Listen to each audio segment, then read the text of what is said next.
Wyoming Territory, 1883. The heat inside the small timber chapel of Juniper Bluff was a physical weight. It pressed down from the raw planked ceiling and rose from the floorboards, carrying the scent of dry, aging pine and the fainter, sharper tang of wax from the Sunday candles. Outside, the midday sun bleached the very color from the sky, turning it a pale, unforgiving white. The only reprieve was the light that fell through the colored glass windows, simple panes of amber and cobalt that broke the glare into soft, drifting columns of dust. The motes danced like golden pollen, silent and slow, settling on the empty pews and the unadorned altar. It was a place built for quiet contemplation, yet the silence that held it now was heavy with anticipation, thick as the summer air. Then the door at the back of the chapel creaked open, a sound no one heard but everyone felt as a shift in the pressure of the room. Ivy Grant stood on the threshold, a figure painted in shades of white and ivory against the harsh light of the street. Her dress was simple, homespun cotton with a modest lace collar, the work of her own hands. It was the dress of a practical woman, not a fairy tale bride. Her dark hair was coiled at the nape of her neck, held in place by a single, heavy pin of tarnished copper, her mother's, the only piece of finery she owned. Her hands, clasped in front of her, trembled just enough to betray the calm set of her jaw. She held her chin high, a small act of defiance against the tremor in her fingers and the frantic beat of her heart against her ribs. She carried no flowers. The wild primroses she had gathered that morning had already wilted in the oppressive heat. She began her walk. The floorboards vibrated faintly with the weight of her steps, a rhythm she felt through the thin soles of her worn boots. She did not need to hear the rustle of her own dress or the soft scuff of her feet to know she was the focus of every eye in the room. The town of Juniper Bluff had turned out in its entirety, filling the pews with a collective, watchful stillness. Ivy could read a room better than any hearing person. Her world was not one of sound, but of 1,000 other minute signals. She saw the language of the body, the subtle grammar of a tilted head or a tightened fist. As she walked toward the altar, she read the story of her own wedding in the faces of her neighbors. It was not a story of celebration. She saw it in the way Mrs. Gable's lips, usually pursed in pious judgment, were drawn into a thin, tight line of morbid curiosity. She saw it in the way the Henderson boys, barely men, failed to suppress their smirks, their shoulders shaking with a silent joke.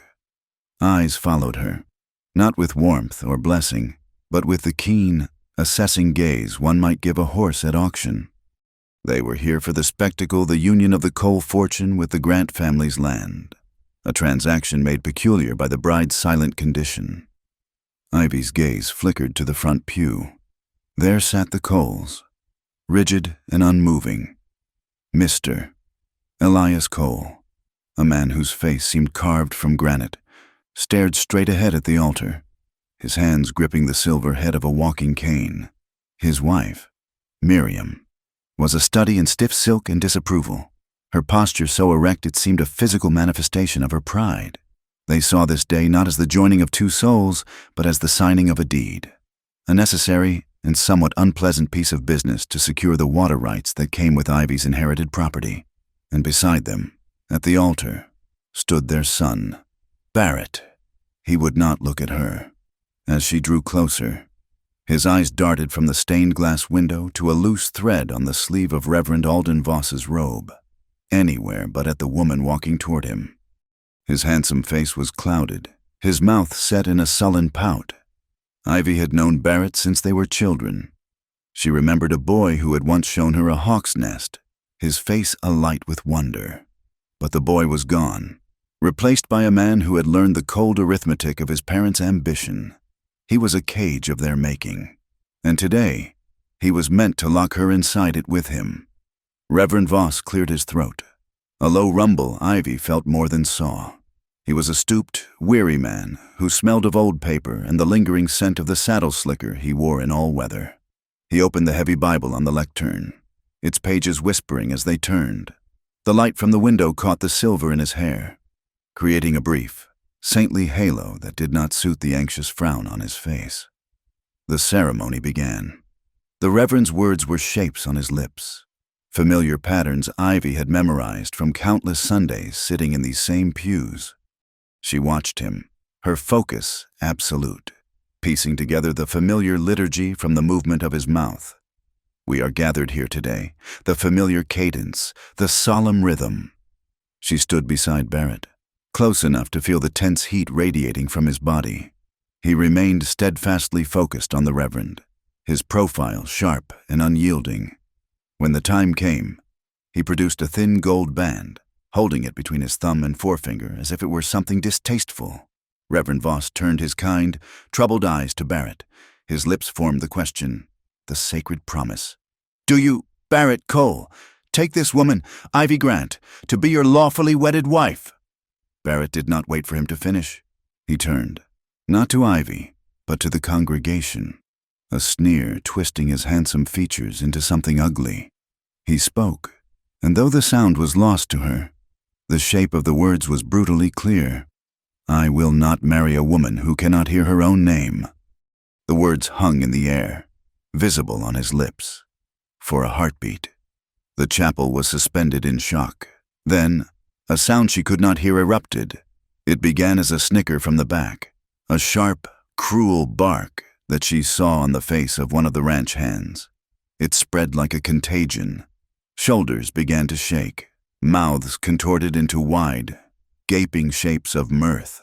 The pews began to vibrate, a low, jarring tremor that ran through the floorboards and up Ivy's spine. The laughter was a physical force, a wave of mockery that struck her with the power of a physical blow. She saw it all. She saw the Coles' faces remain impassive, their stony silence a form of assent. She saw Reverend Voss flinch, his mouth agape, his hands fluttering helplessly over his Bible. She saw the faces of the townspeople, twisted with a cruel, shared amusement at her public humiliation. Her own face felt like a mask of ice. The world, already silent, became profoundly empty. The bouquet of dried wildflowers she decided to carry at the last minute, a small bundle of lavender and sage tied with twine, slipped from her nerveless fingers. It made no sound as it hit the floor. There was no gentle rustle, no soft thud. There was only a void, a hollow space where a sound should have been, a perfect echo of the hollowness that had just opened inside her chest. She stood alone, an island in a sea of silent, vibrating laughter. The main door of the chapel swung open again, crashing against the interior wall. This time, the vibration was a single, authoritative shock, silencing the cruel laughter in an instant. Heads whipped around. The smirks vanished, replaced by gaping astonishment. A man stood silhouetted against the blinding afternoon light. He was tall and broad-shouldered, a solid shape that seemed to absorb the very light around him. He paused for a moment, his gaze sweeping the room, and in that single glance, he seemed to take in the entire sordid scene: the cowering reverend, the smug groom, the stunned congregation, and the lone, frozen figure of the bride. He stepped inside, and the illusion of the silhouette gave way to the man, Sawyer Flint. His name was a story in itself in Juniper Bluff. He was the owner of the Dry Comet Ranch, a sprawling property in the high plains that he had built from nothing but grit and determination.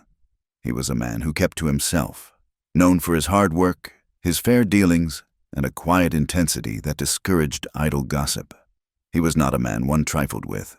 He wore a dusty duster coat over a simple work shirt and worn denim trousers. His boots were scuffed and coated with the pale dust of the trail. There was nothing remarkable about his attire, yet he moved with an innate authority that made the other men in the room seem like pale imitations. His was a walk that asked no one's permission and apologized for nothing. His eyes, the color of a stormy sky, found Ivy. He walked the length of the aisle, his steps measured and deliberate. The floorboards sang a low, steady rhythm under his weight. He ignored the gasps and whispers that followed him, his focus entirely on her. When he reached the front of the chapel, he did not confront Barrett or the Reverend. He did not even glance at them. He walked directly to Ivy, and to the astonishment of everyone present, he dropped to one knee before her. He reached out and gently picked up the fallen bouquet of dried flowers. His hands were large and calloused, the hands of a man who worked the land, yet his touch was surprisingly gentle. He held the bouquet for a moment before looking up at her, his expression unreadable, but for the fierce certainty in his eyes. There was no pity there. Pity was a weakness, a soft thing that broke under pressure. What Sawyer Flint offered was something else entirely, a solid, unshakable strength. He reached for her hand. His skin was warm and rough against her own, which was cold as stone. He turned her palm upward and, with the forefinger of his other hand, he slowly and deliberately traced 2 words onto her skin. Safenow. The letters were a phantom touch, a current of warmth that spread from her palm up her arm, chasing away the chill that had settled deep in her bones. Safe now. It was a language more profound than any spoken word, a direct communication of intent, a promise made in the flesh. Ivy stared down at him. Her breath caught in her throat. She saw the dust on his shoulders, the faint lines of exhaustion around his eyes, and the absolute resolve in the set of his jaw. Slowly, Sawyer Flint rose to his full height. He placed the bouquet back into her hand, his fingers briefly closing over hers in a gesture of solidarity. Only then did he turn to face the room. He stood beside Ivy, a silent guardian, and his gaze swept over them all, the stunned Coles, the trembling reverend, the foolish groom, and the suddenly sober congregation. His voice, when he spoke, was not loud. It was a low, calm rumble that nonetheless seemed to shake the very timbers of the chapel. It was the sound of bedrock, of something ancient and immovable. "She's worth more than any of you," he said, his eyes locking with Barrett's, who flinched as if struck. Sawyer's gaze moved to the reverend, then across the silent, staring faces in the pews. "I'll marry her," he declared, the words clear and precise, each one a hammer blow against the fragile silence. Right now, the collective breath of Juniper Bluff was held in a single, suspended moment. The air grew thick and still. Reverend Voss's jaw worked, but no sound came out. The townspeople blinked, their minds struggling to process the scene before them. A man of Sawyer Flint standing, a man who valued his privacy above all else, making such a public, shocking declaration. Ivy watched his lips. She saw the words form, saw the way his jaw was set, the unflinching honesty in his eyes. She could not hear the sound, but she could see the truth. It was a truth that did not waver, did not falter, did not seek permission. In the ruins of her humiliation, a man she barely knew had just built a fortress, and in the quiet space of her world, his silent words were the loudest thing she had ever known. The tremor in the chapel floor had ceased, but the silence that replaced it was louder than the laughter had been. It was a vacuum, pulling all the air from the room, leaving the occupants gasping in a shared, stunned tableau. Reverend Alden Voss, his face slick with a sudden, panicked sweat, looked as if he'd been struck. His mouth hung open, his gaze darting between the immovable object of Sawyer Flint and the seething, apoplectic face of Barrett Cole. In the front pew, Miriam Cole's rigid posture finally broke. A strangled sound, a shape of rage and disbelief, formed on her lips. Elias Cole's hand tightened on his silver-headed cane until his knuckles shone white as bone. But he said nothing. He was a man who calculated, and the equation in the room had just become impossibly complex. Sawyer Flint had not moved. He stood beside Ivy, a bulwark of quiet intention, his presence shifting the chapel's center of gravity.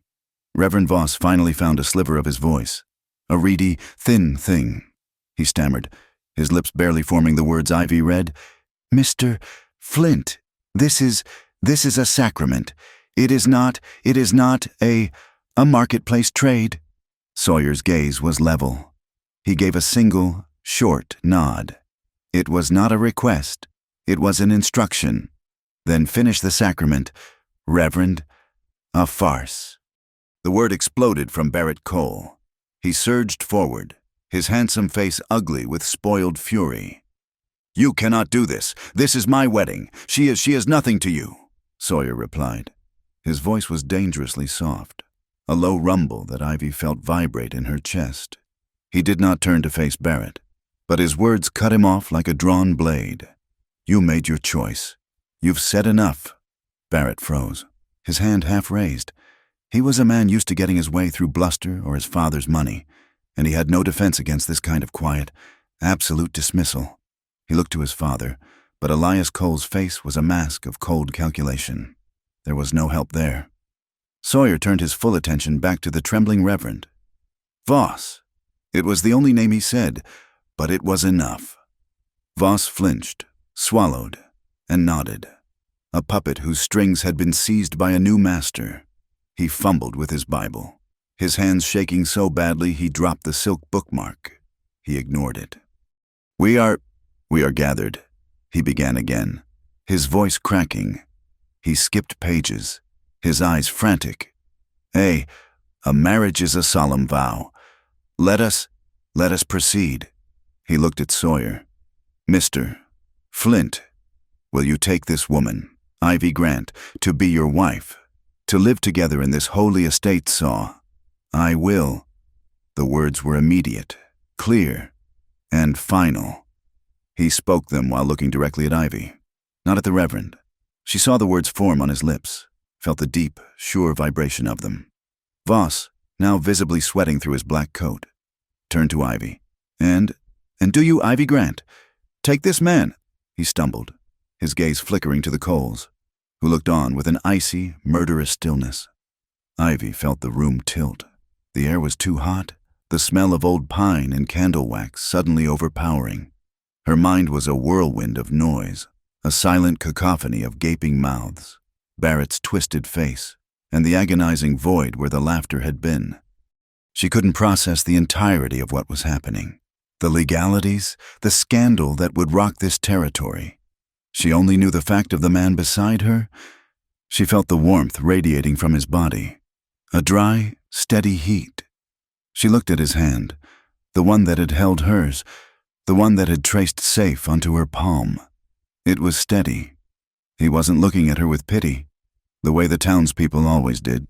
He wasn't looking at her with the cold assessment of the Coles or the dismissive scorn of Barrett. He was just looking at her. His gray eyes were clear and deep, and in them, she saw a reflection of herself that she had not seen before. Not the deaf girl, not the burden, not the property to be traded, but a person. He had given her a choice. The town had given her none. Barrett had given her none. This stranger, with dust on his coat and calluses on his hands, was offering her a decision. She tore her gaze from his and looked at the Reverend. She could not speak the words, but she could act. She gave a single, sharp nod. It was not the bow of a sacrificial lamb. It was the dip of a hawk's head before it strikes. It was an act of pure, unadulterated self-possession. A collective gasp, unheard but seen, rippled through the pews. Reverend Voss nearly collapsed in relief. Then, "By the authority vested in me by God and the territory of Wyoming, I pronounce you man and wife." He closed the book with a thud that vibrated through the altar. The wedding was done. There was no applause, no joyous music. The only sound was the furious crack of Elias Cole's cane against the floorboard. A single, sharp percussion Ivy felt in her teeth. Sawyer Flint took her hand. It was not the polite, arm-tucked gesture of a groom. He laced his fingers through hers, his grip firm and sure. He did not rush her. He simply turned and began to walk. They walked down the aisle, a new and impossible pairing. The townspeople did not move. They shrank back in their pews, as if recoiling from a fire. Their faces were a gallery of astonishment, fear, and confusion. Ivy saw misses, Gable's mouth working, forming silent, scandalous words. She saw the Henderson boys, no longer smirking, but staring with wide, unnerved eyes, and she saw Barrett. He stood, defeated and humiliated, his fists clenched at his sides. As she passed, his lips twisted, and he spat a single word at her, a word she knew well, a word she had seen all her life. Worthless. Ivy did not flinch. She kept her chin high and her eyes forward, her hand held fast in Sawyer's. They stepped out of the chapel's dim heat and into the stark, white glare of the afternoon.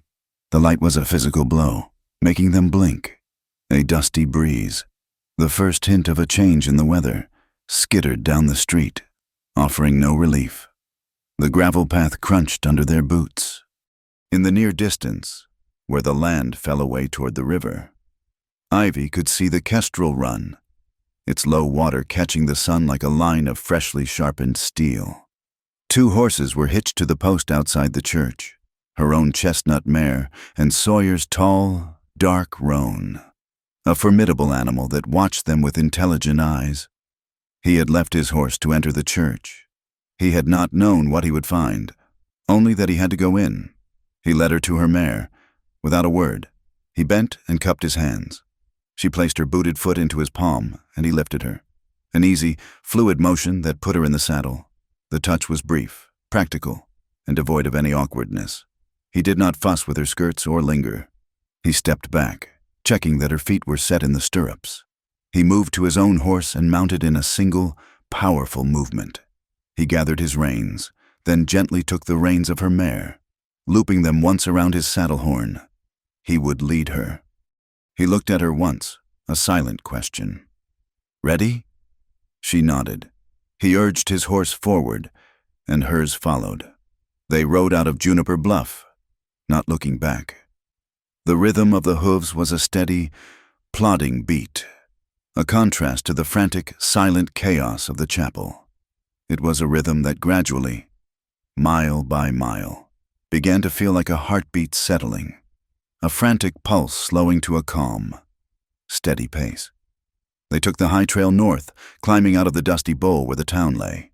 The path narrowed as it rose, winding through the unforgiving, beautiful landscape of Anvil Ridge. The air grew thinner, cleaner. The wind, no longer a dusty breeze, became a presence.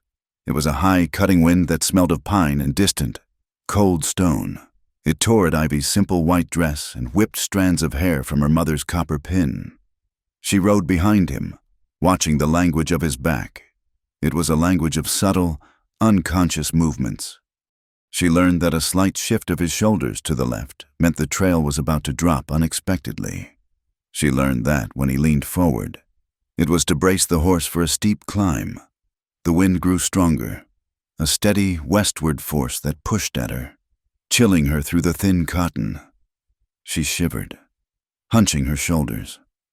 Sawyer, riding just ahead, seemed to feel the change in her. He stopped his horse and turned in his saddle. He studied her for a moment, his gray eyes taking in her blue-tinged lips and the way she held her arms crossed tightly. He dismounted, pulling something from his saddle roll. It was his canvas duster, the one he'd worn in the chapel, coated in the pale dust of the high country. He walked back to her, and she stilled her horse. He didn't gesture or attempt to sign. He simply unfolded the heavy coat and, reaching up, draped it over her shoulders, pulling the wide collar up around her neck. It was heavy, and it smelled of him of trail dust, leather, and clean, cold air. The wind could no longer find her. He returned to his horse, mounted, and they rode on. It was late afternoon when they crested the final ridge. Sawyer pulled his horse to a stop, and Ivy's mare stopped beside him. He pointed.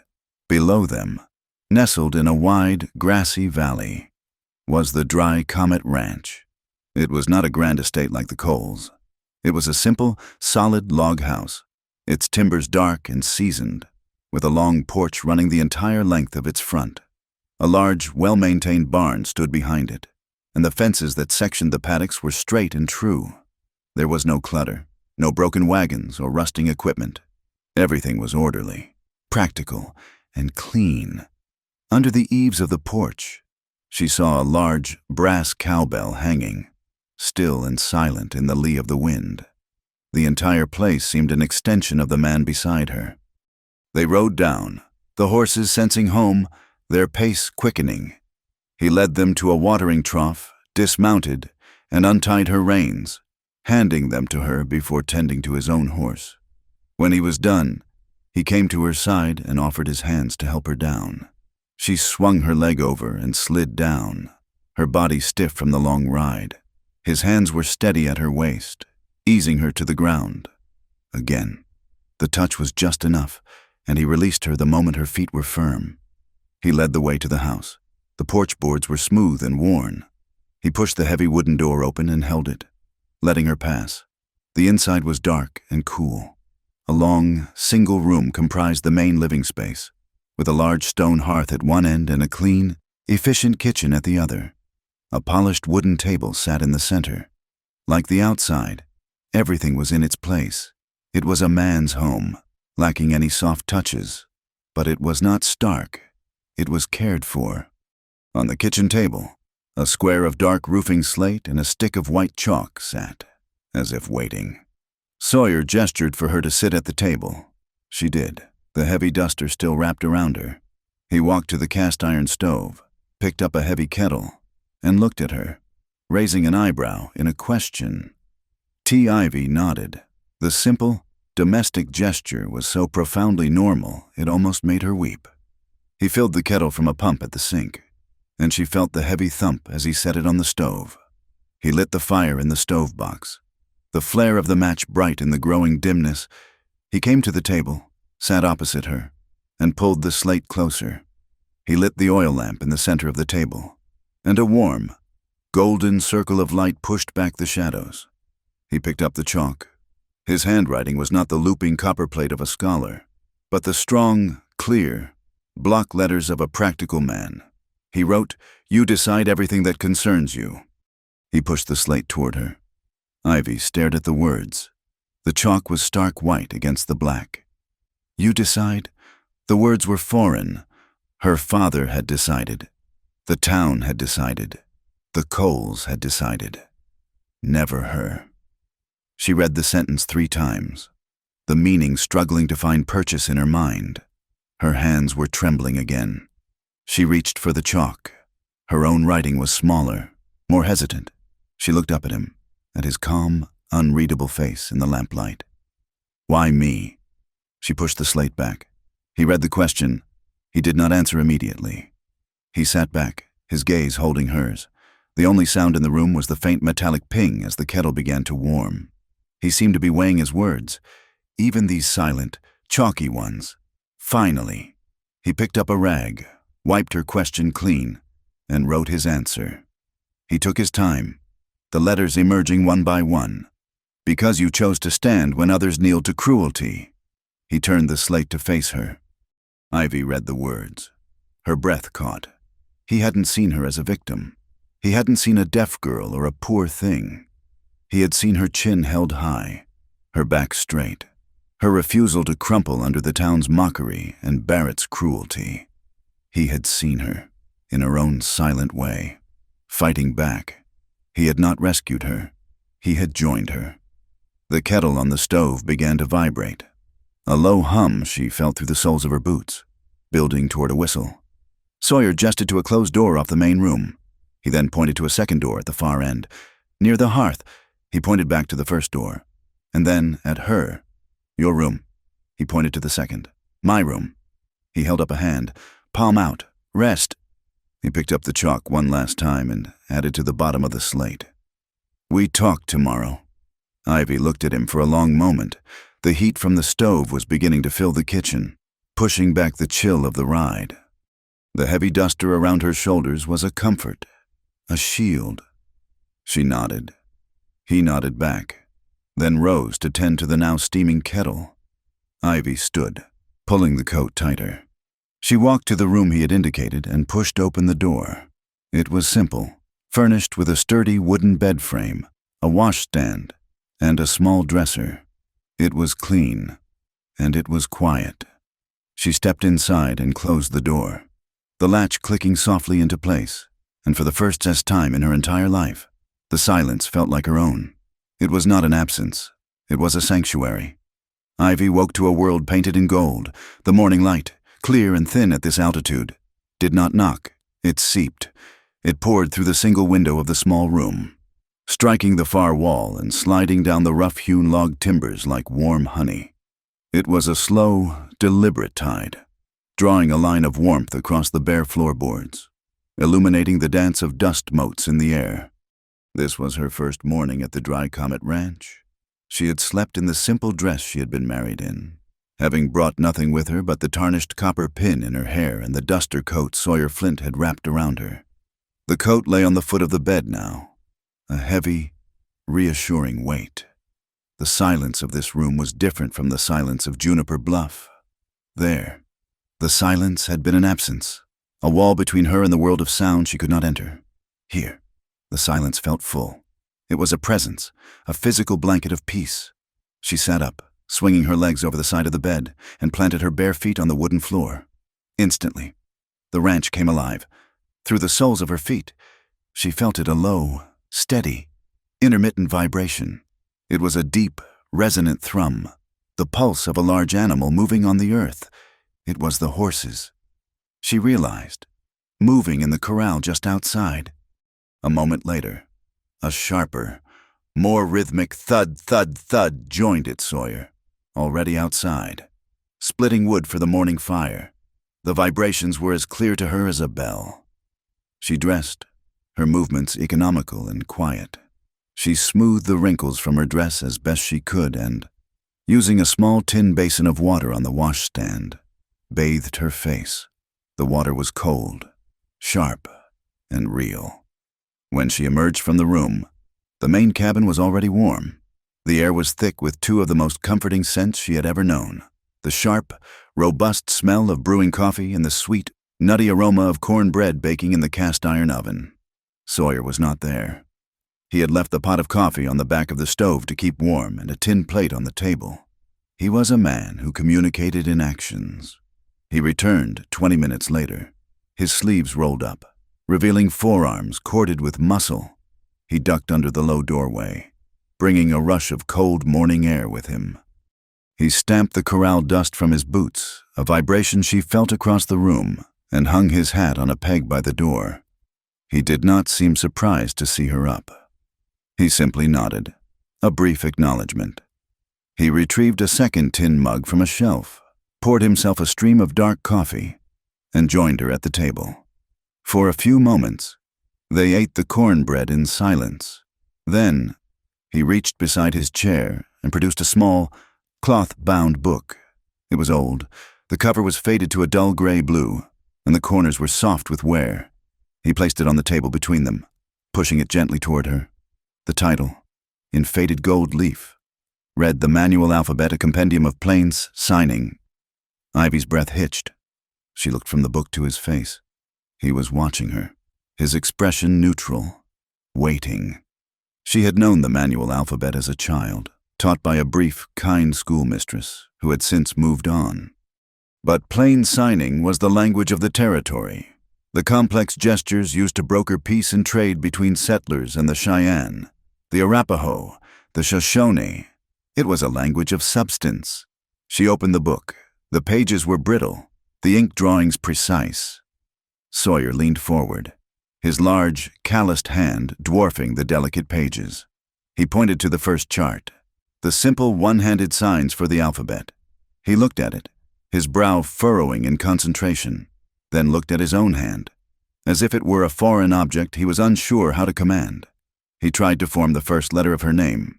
He managed the I, holding his little finger aloft. He struggled with the V, his fingers bunching together awkwardly. Then he attempted the Y, extending his thumb and pinky. His hand looked like a broken tool, large and powerful, but utterly baffled by this new, delicate task. He scowled in frustration. A small, genuine smile bloomed on Ivy's face.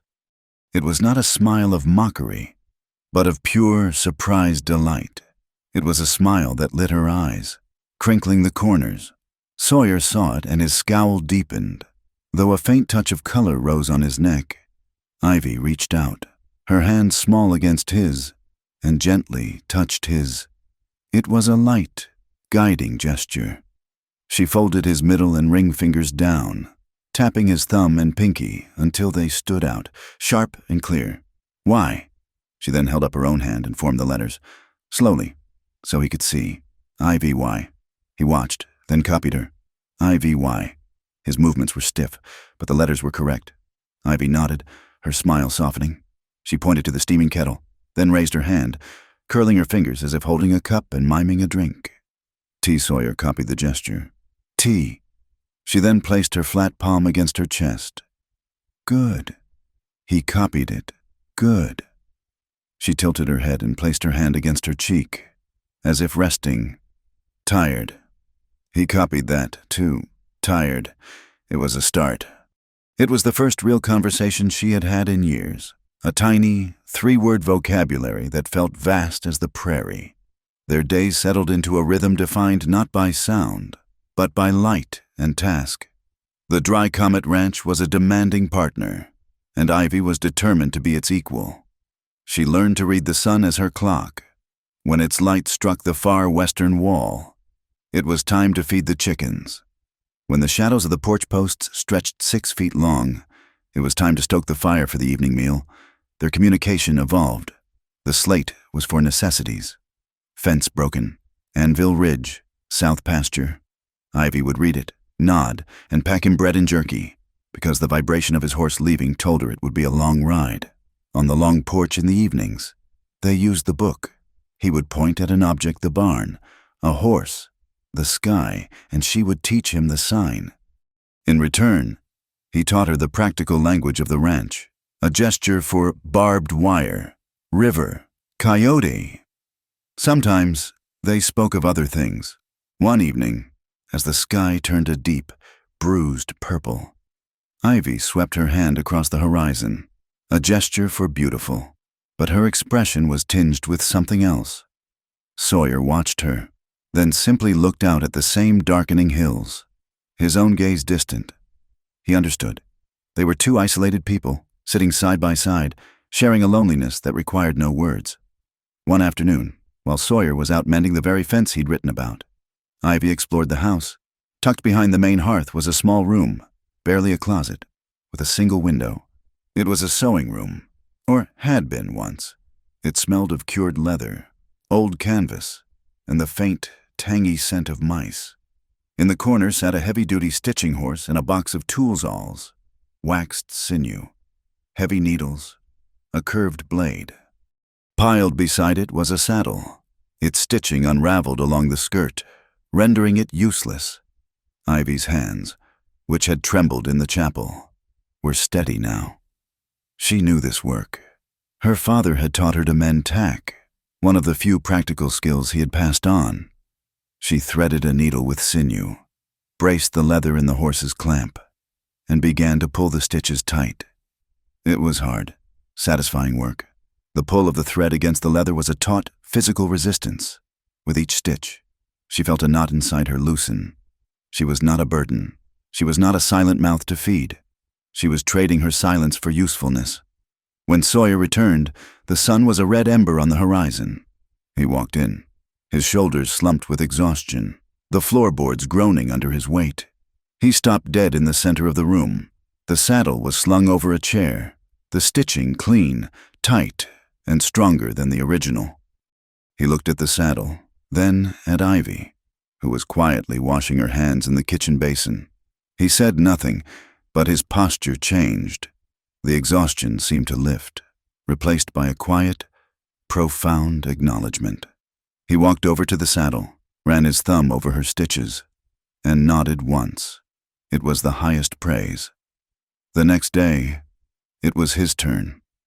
Ivy was sweeping the porch when she felt a new vibration, a rhythmic, sharp tap, tap, tap coming from the front door. It wasn't the heavy boot stomp of someone arriving. It was deliberate. She went inside. Sawyer was on one knee by the doorframe, a hammer in his hand. He was nailing a small, iron bracket to the floor, just beside the door. From the bracket, he hung a small, polished steel bell. It hung only 2 inches from the floorboards. He stood and looked at her. He pointed to the bell, then to the floor, then to his own ear, which he tapped, and then shook his head. Not for hearing. He opened the door and tapped the bell with the toe of his boot. It swung, ringing with a high, clear ting she could not hear but the vibration of it. So close to the floor was a sharp, distinct buzz under her feet. It was a signal. It was her doorbell. Ivy stared at it. He had taken a thing of pure sound and translated it into a thing of pure feeling. He had built a bridge from his world to hers. She looked up at him, and her eyes were so bright he almost had to look away. That night, they established the rest of the rules. They sat at the table, the slate between them. Sawyer drew a small circle. He pointed to the door. "If you see this mark on the door," he wrote, "I am away, Anvil Ridge or Juniper Bluff. Will return by dark." She nodded. He then took a small scrap of blue cloth from his pocket, the same color as the faded book cover. He wrote, "If this is tied on your door, or mine, it means do not disturb." He was offering her privacy, a room of her own, a life of her own, respected and untouched. She nodded again, her throat tight. Then she took the chalk. Her hand was steady. She wrote the words that had been pressing on her heart since she'd arrived. "I will pay rent in work until I understand us." She pushed the slate to him. It was a contract, a proposal, a way to make sense of the impossible situation they were in. Sawyer read her words. He looked at them for a long time, the oil lamp casting shadows across his face. He studied her, his gaze intense, as if trying to read the lines of her character. He picked up the chalk, but he did not write. Instead, he reached for the rag and, with one broad, deliberate wipe, he erased the words, "I will pay rent in work." All that remained was Ivy's hesitant, hanging phrase, "Until I understand us." Then he took the chalk. His hand was no longer clumsy. The letters were strong, certain, and carved in white. "No rent." He paused, then added a single word beneath it, underlining it twice. "Only partnership." Ivy stared at the slate. Partnership. Not charity, not a rescue, an equal share. The word was a foundation, a piece of solid ground beneath her feet where there had been none. Later, the cabin was still. The fire had burned down to glowing embers, painting the room in a soft, red light. The slate was clean, the chairs pushed back. Ivy stood by the hearth, ready to retire to her room. Sawyer stood by the table, banking the lamp for the night. He looked at her, and the word they had agreed upon, partnership, hung in the air between them. He said something. She saw his lips move. A low, quiet sound she could not catch. She tilted her head, frowning in concentration. He repeated it, but it was lost. A new, strange courage moved her. This was her partner. She would not be ignorant. She crossed the small space between them. He watched her approach, his body still. She reached out, her hand trembling just slightly, and did what she had wanted to do since she had first seen the kindness in his eyes. She touched his face. Her fingers were light, spread gently along his jaw. He was unshaven, the stubble a rough, warm texture against her palm.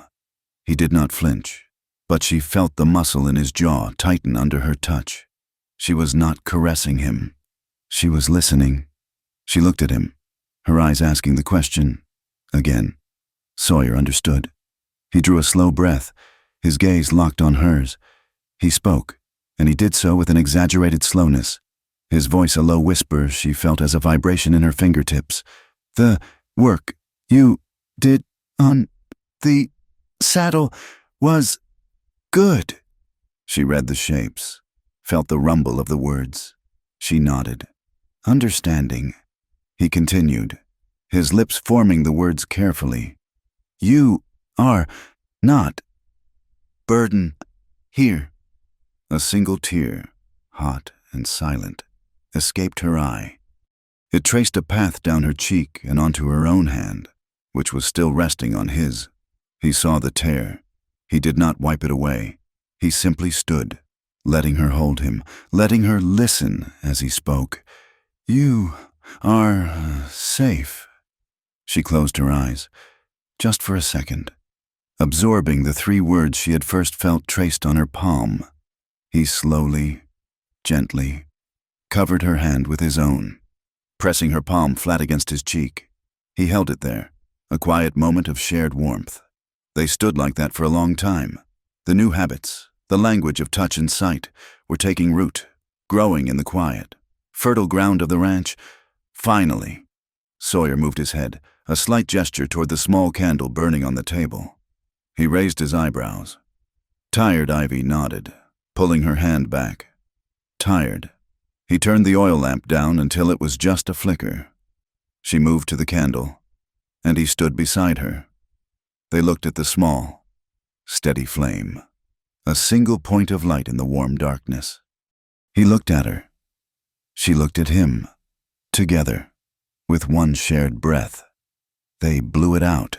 The quiet partnership of the Dry Comet Ranch was a world unto itself, a sanctuary built of shared tasks and silent understanding.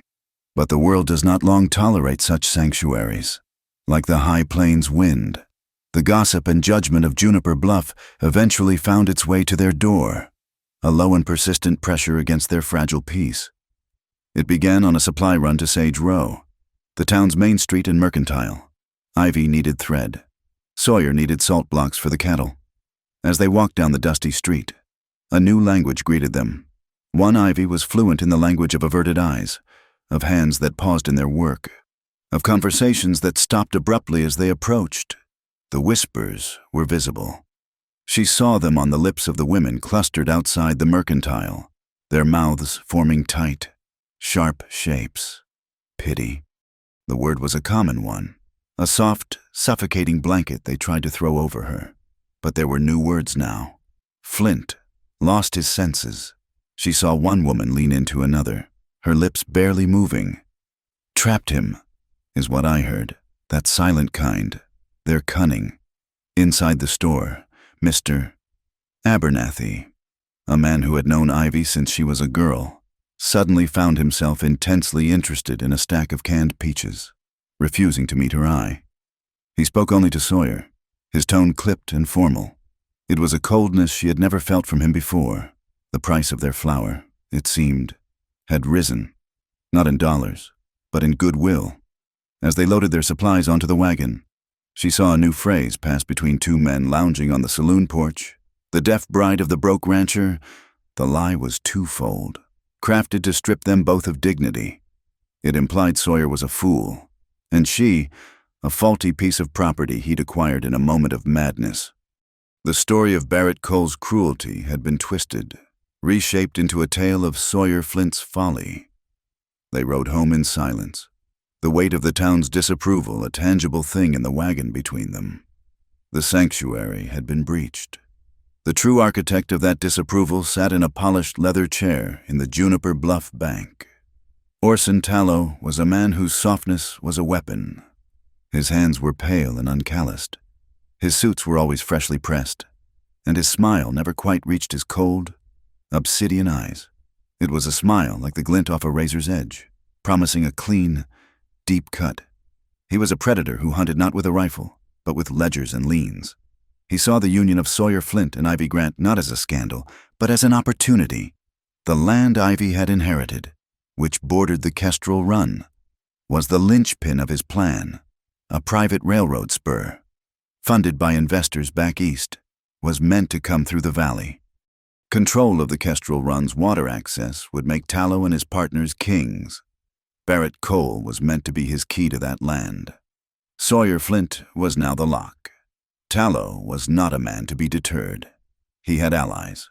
Reverend Voss, a man whose piety was easily swayed by the promise of a community development fund that would rebuild his crumbling church, and Barrett Cole, whose wounded pride was a festering, easily manipulated thing. Barrett wanted revenge, Tallow wanted land, and Voss wanted a new steeple. Their unholy trinity was bound by the common thread of greed. A week after the trip to town, a rider brought an official-looking envelope to the Dry Comet. Sawyer took it, his face grim. He opened it at the kitchen table, the crisp crackle of the paper a sharp, alien sound in the quiet cabin. Ivy watched his face as he read. She saw the muscles in his jaw bunch, his eyes narrow to slits. He read it twice, then slid the document across the table to her. It was a notice from Tallow's bank, a formal, legal letter stating that the mortgage note on the Dry Comet Ranch, a note Sawyer believed had 2 more years before renewal, was now due in full. 30 days. The letter cited a clause regarding change of ownership status and a failure to file the appropriate paperwork. Attached was a copy of his land deed. Ivy's eyes scanned the familiar document, but something was wrong. In the bottom corner, beside her father's faded signature and Sawyer's strong one, was a seal she had never seen before. The official territorial seal was a simple, stamped outline of a juniper branch, a symbol of the town itself. This seal was different, more ornate, heavier. The image within it subtly altered, and the date on the mortgage addendum felt wrong. 2. She remembered her father signing it in the spring. This was dated for late fall. That night, Sawyer rode into town. Ivy felt the vibrations of his horse's departure, a fast, angry rhythm that spoke of confrontation. She was left with the silence and the forged document on the table. A snake coiled in the center of their home. He returned late, the horse's gait slow and heavy, the sound of defeat. He walked into the cabin, his shoulders slumped. He did not need the slate to tell her what had happened. She could read it in the exhaustion etched on his face.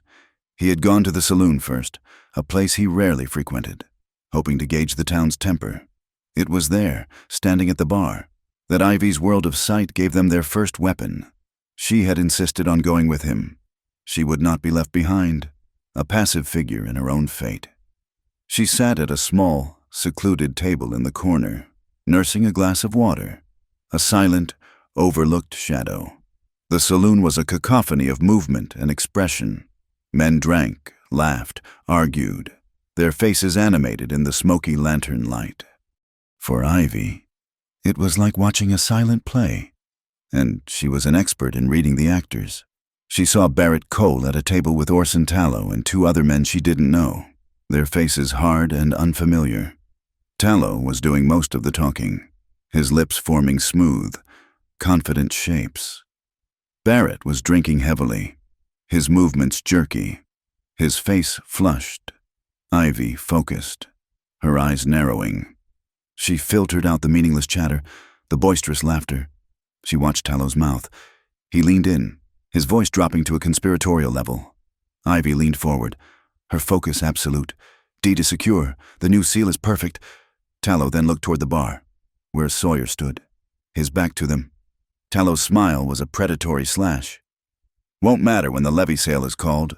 Flint first, then the others will fall in line. Levy sale. The word struck Ivy with the force of a physical blow. A foreclosure auction. Flint first. They were targeting Sawyer. This wasn't just about her land. It was about destroying him. She wrote the words on a small scrap of paper she carried, her hand shaking Levy's sale. Flint first. When Sawyer returned to the table, she pushed the paper toward him. He read it, and a cold, hard understanding settled in his eyes. His next stop was the office of Sheriff Reuben Quayle. Quayle was an old, tired man, his face a roadmap of long years trying to keep the peace in a territory that valued independence over order. He was honest, but he was also a slave to the law. He examined the papers Sawyer presented, holding them up to the light of his office lamp. He rubbed his grizzled jaw. "Sawyer, I see what you're saying," he'd said, his lips forming the weary words Ivy could imagine perfectly. "This seal, it's the new territorial one. Tallow registered it last month, said the old one was too easy to forge. It is a forgery. Reuben." Sawyer had insisted. "The paper says it's not," the sheriff countered, tapping the document. "The date is clear. The signatures look right. Tallow's got the original mortgage note in his vault, all signed and sealed. According to this, you're in default. My hands are tied. It's a civil matter. It's all by the book." The book, it seemed, had been rewritten by Orson Tallow. On Sunday, the final piece of the trap was set.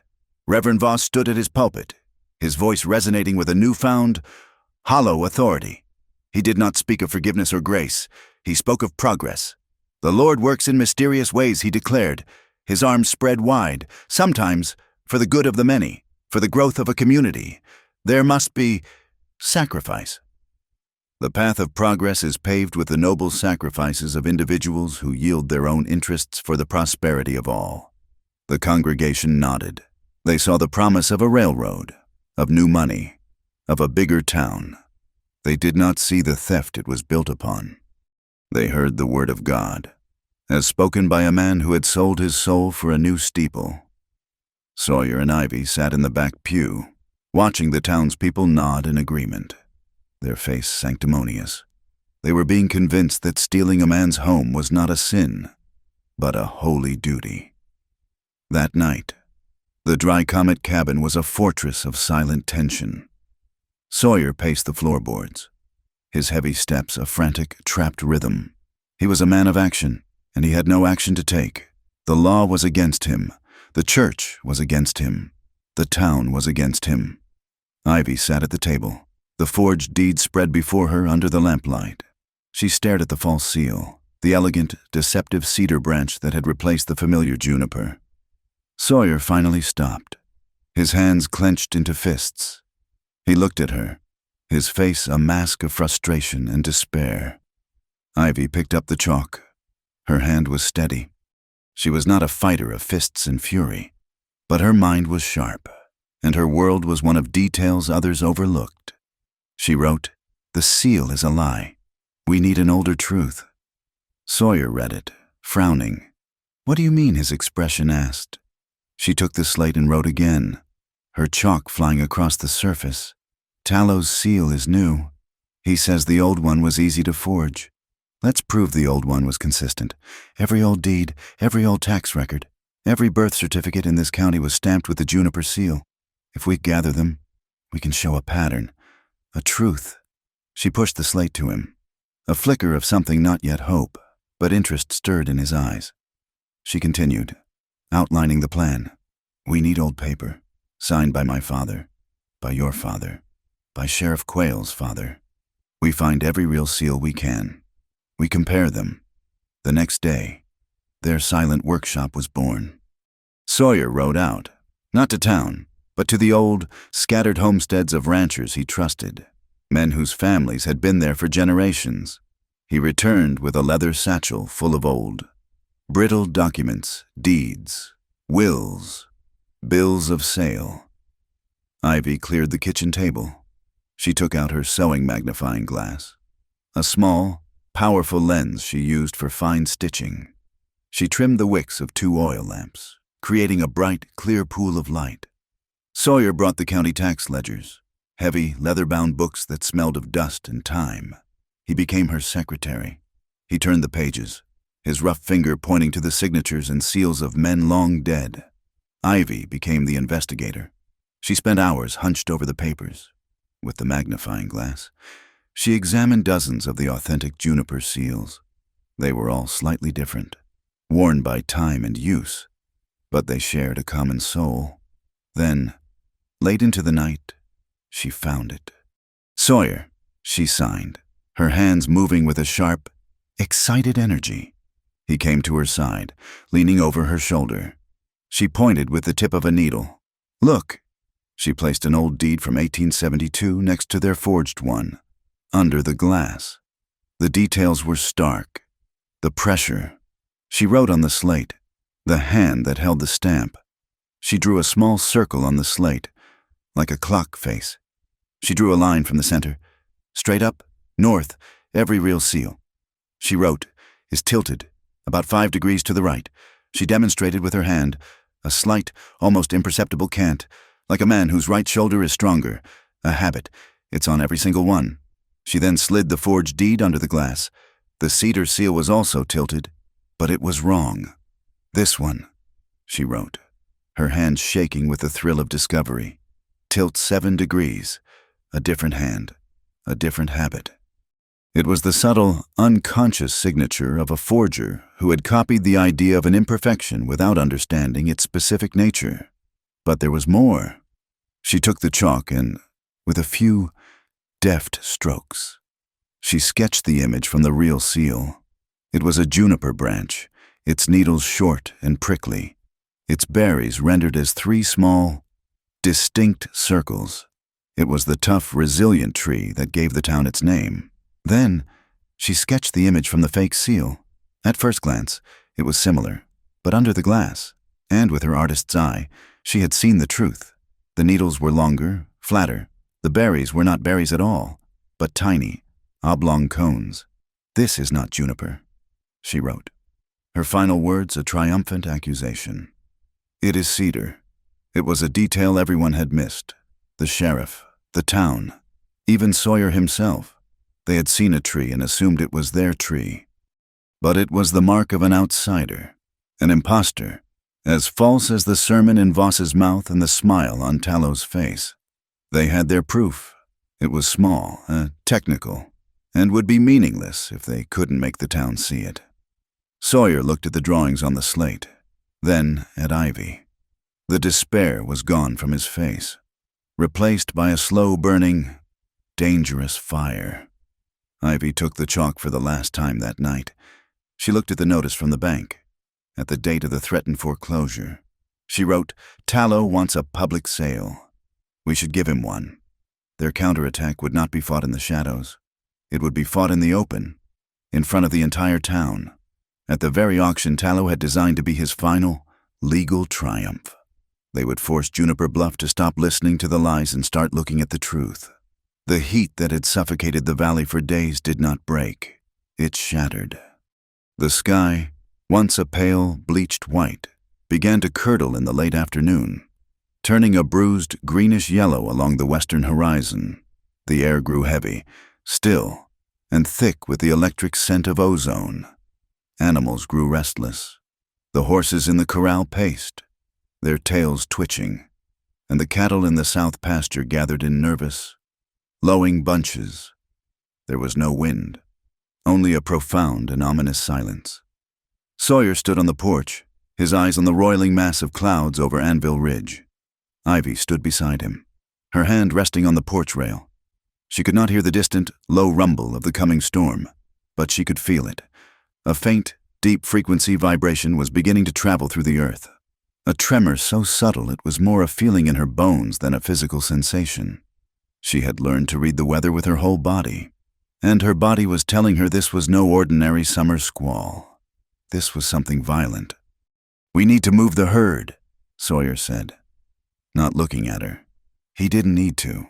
He knew she was watching, reading his lips against the dark backdrop of the coming storm. "They're too exposed in the south pasture. If the Kestrel Run floods, they'll be trapped." She nodded, her expression as serious as his. They worked with the grim efficiency of their partnership. Ivy saddled the horses while Sawyer gathered slickers and rope.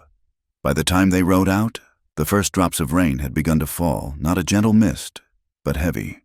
Fat drops that splattered in the dust like coins. The clouds had consumed the sun, plunging the world into a premature twilight. The south pasture was a scene of rising panic. The cattle were skittish, their eyes wide and white in the gloom. Sawyer took the lead, his voice a low, calming call that Ivy could not hear but could see the effect of as some of the animals settled.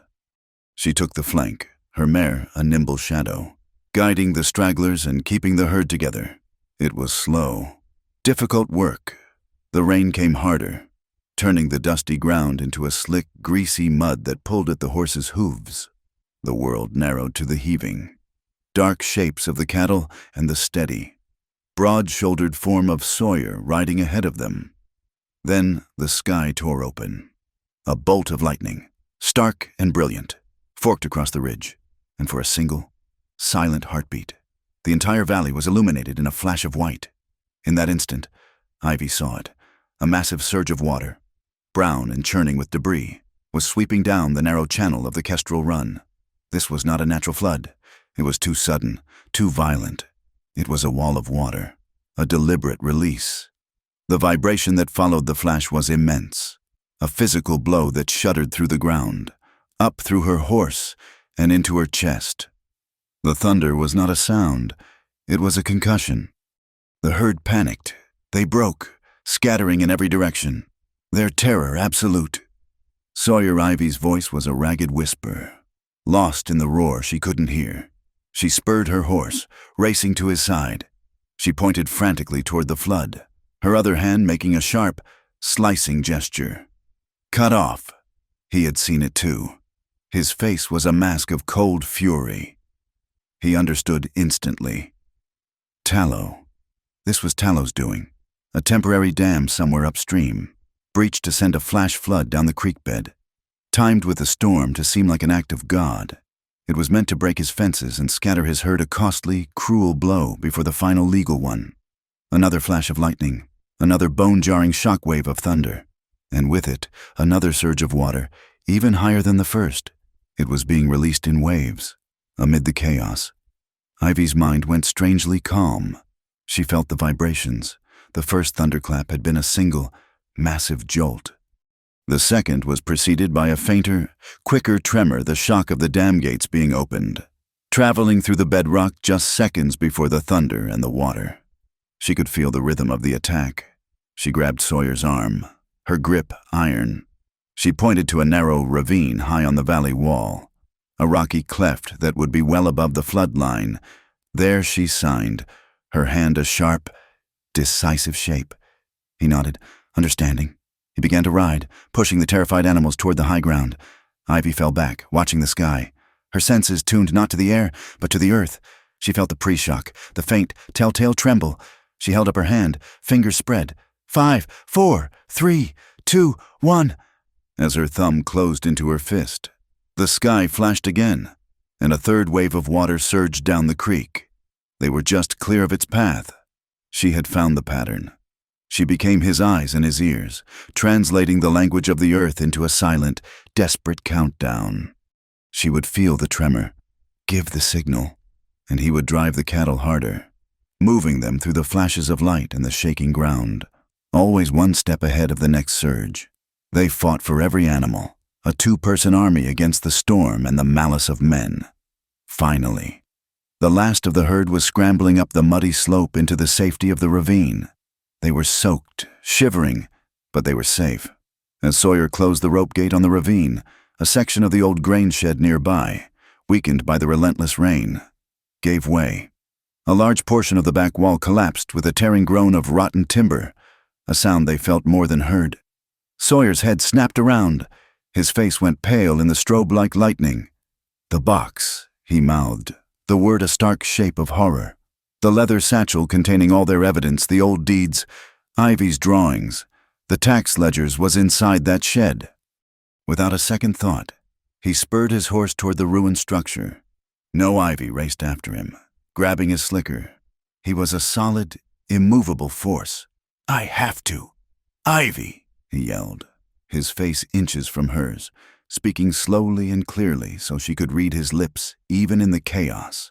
It's everything she understood, but she would not let him go alone.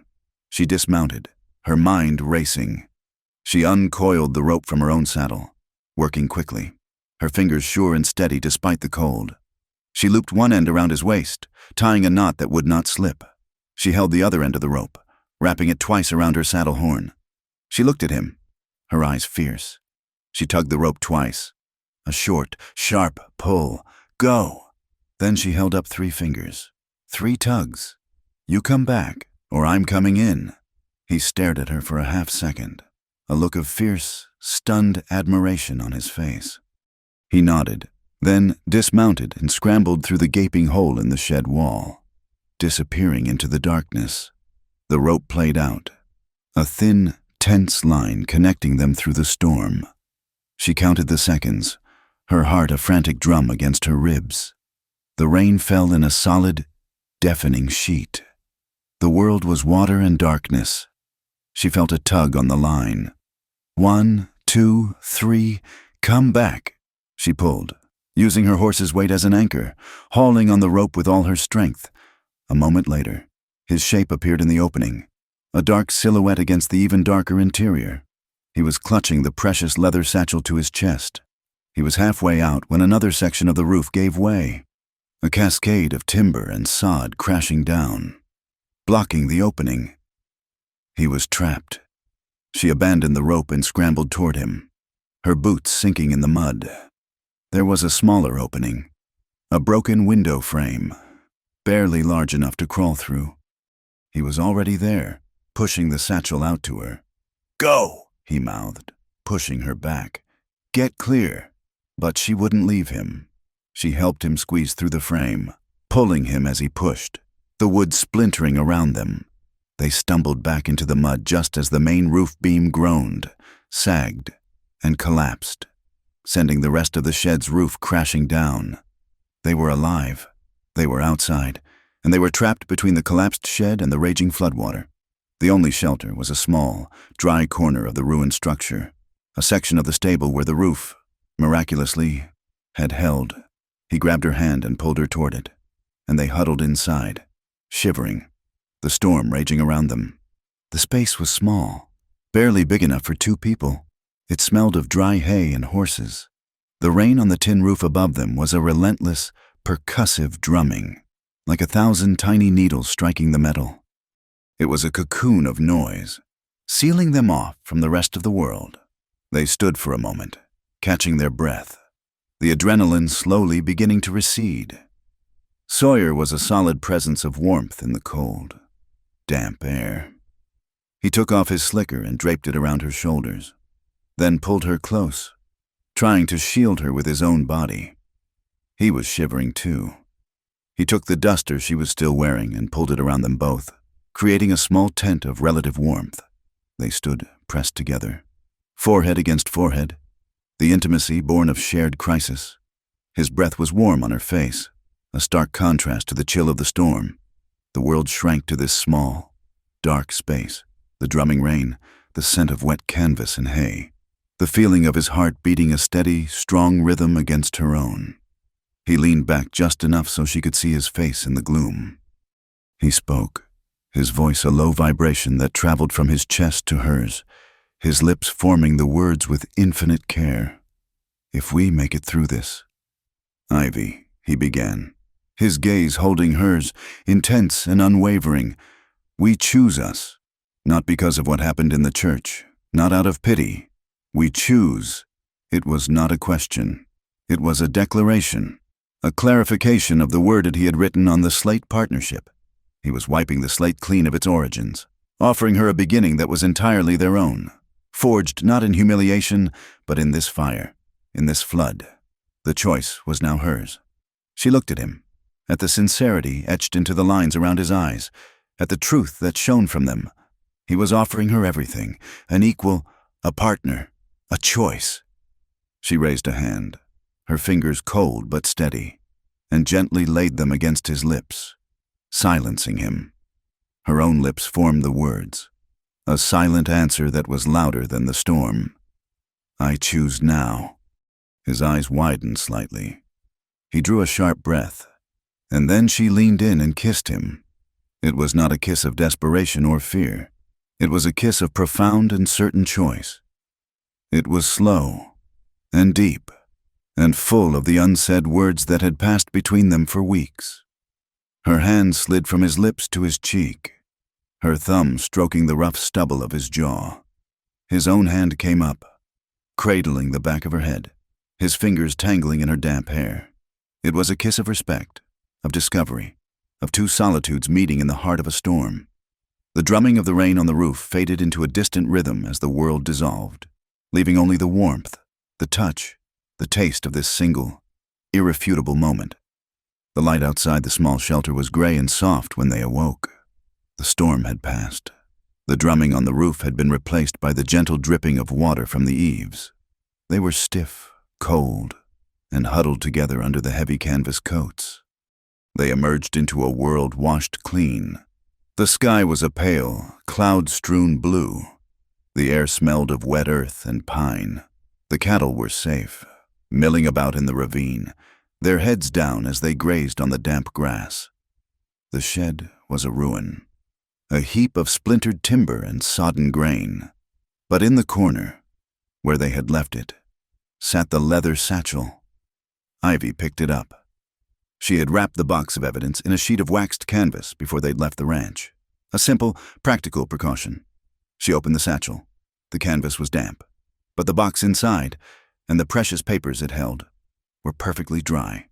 Sawyer stood at the edge of the floodplain, the Kestrel Run, normally a placid creek, was now a wide, muddy, slow-moving river. The fences were gone, just as Tallow had intended. As Ivy joined him, her foot caught on something in the mud. It was a wooden stake, nearly submerged. A survey marker, but it was new. The raw, splintered top a pale slash against the dark mud. And it was in the wrong place, a good 20 yards inside Sawyer's property line. Sawyer knelt, his fingers brushing the mud away from the base of the stake. He looked at the top. There were fresh marks on it, deep indentations where a hammer had recently struck, driving it into the ground. He looked from the stake to the new, wider riverbed, then back to the stake. A slow, chilling understanding dawned on his face. Tallow wasn't just trying to scatter his herd. He was trying to steal his land, using a man-made flood to physically alter the landscape and then marking the new riverbank as the property line. Sawyer remained on his knees for a moment, staring at the fresh hammer marks. Then, he tipped his head back and looked up at the clean, morning sky. A laugh escaped him. It was not a sound of mirth. It was a silent, shaking laugh of pure, unadulterated fury and triumph. Ivy saw his shoulders shake, saw the shape of the laugh on his lips. He looked at her, his eyes blazing with a cold, brilliant light. "We've got them." The courthouse shed was not a hall of justice. It was a converted lumber warehouse, smelling of sawdust, curing timber, and the unwashed bodies of the 50-odd townspeople crammed inside. The air was hot and still, the mood less like a legal proceeding and more like a public execution. At the front, on a makeshift dais, sat Sheriff Reuben Quayle, his face a grim mask of official duty. Beside him, Orson Tallow was arranged in a sturdy oak chair he'd had brought from the bank, looking less like a participant and more like a king holding court. He smiled, a thin, satisfied crescent, as he shuffled the false mortgage documents. In the front row of onlookers, Barrett Cole slouched, his arms crossed, a vindictive smirk plastered on his face. He had come to watch the final, righteous humiliation of the man who had stolen his bride and the woman who had shamed him. Reverend Voss stood and raised his hands, his palms turned outward as if to bless the theft. "Friends," he began, his voice a sonorous, practiced drone, "we gather for a sad but necessary duty. The path of progress often requires painful adjustments. We pray for all parties as we commit this transaction to the logic of the law and the will of the community." He was reading from a prepared statement, a eulogy for the Dry Comet Ranch. Sheriff Quayle, his patience clearly exhausted, cut him short. "Thank you, Reverend." He stood, unrolling the levy notice. The room fell silent, the tension tightening like a wire. "By order of the Territorial Bank of Wyoming," Quayle read, his voice flat, "I open this levy sale for the property known as the Dry Comet Ranch, to satisfy a debt of—" The main doors of the shed scraped open, a harsh, grating sound that made everyone turn. Sawyer Flint and Ivy Grant entered. They were not dressed for a funeral or a fight. They were dressed for work. Sawyer's face was set, his gaze locked on Tallow. In his arms, he carried the massive leather-bound county tax ledgers, along with a worn leather satchel of deeds. Ivy walked beside him, her chin high, her eyes scanning the crowd. She carried a large roll of canvas. "Sheriff, this is a private proceeding." Tallow's lawyer, a slick man named Prentice, began. "It's a public auction." Sawyer's voice cut through the room, a low, dangerous rumble. "And the public has a right to see the truth." Before Quayle could object, Ivy walked to the front of the room. She ignored the gasps, the pointed fingers, the sudden, sharp whispers. She ignored Prentice, who put out a hand to stop her. She simply walked around him. She unrolled her canvas onto a stack of lumber, revealing two large, meticulous drawings. Side by side, on the left, she had drawn the juniper seal. On the right, the cedar seal. The room murmured, confused by the strange drawings. Ivy turned to face them. She took a breath, and she began to sign. Her hands moved with a sharp, precise, and undeniable fury. She was not a witness. She was an accuser. Sawyer stepped beside her, His voice was not loud, but it carried to every corner of the shed, a steady, clear translation of her silent, rapid words.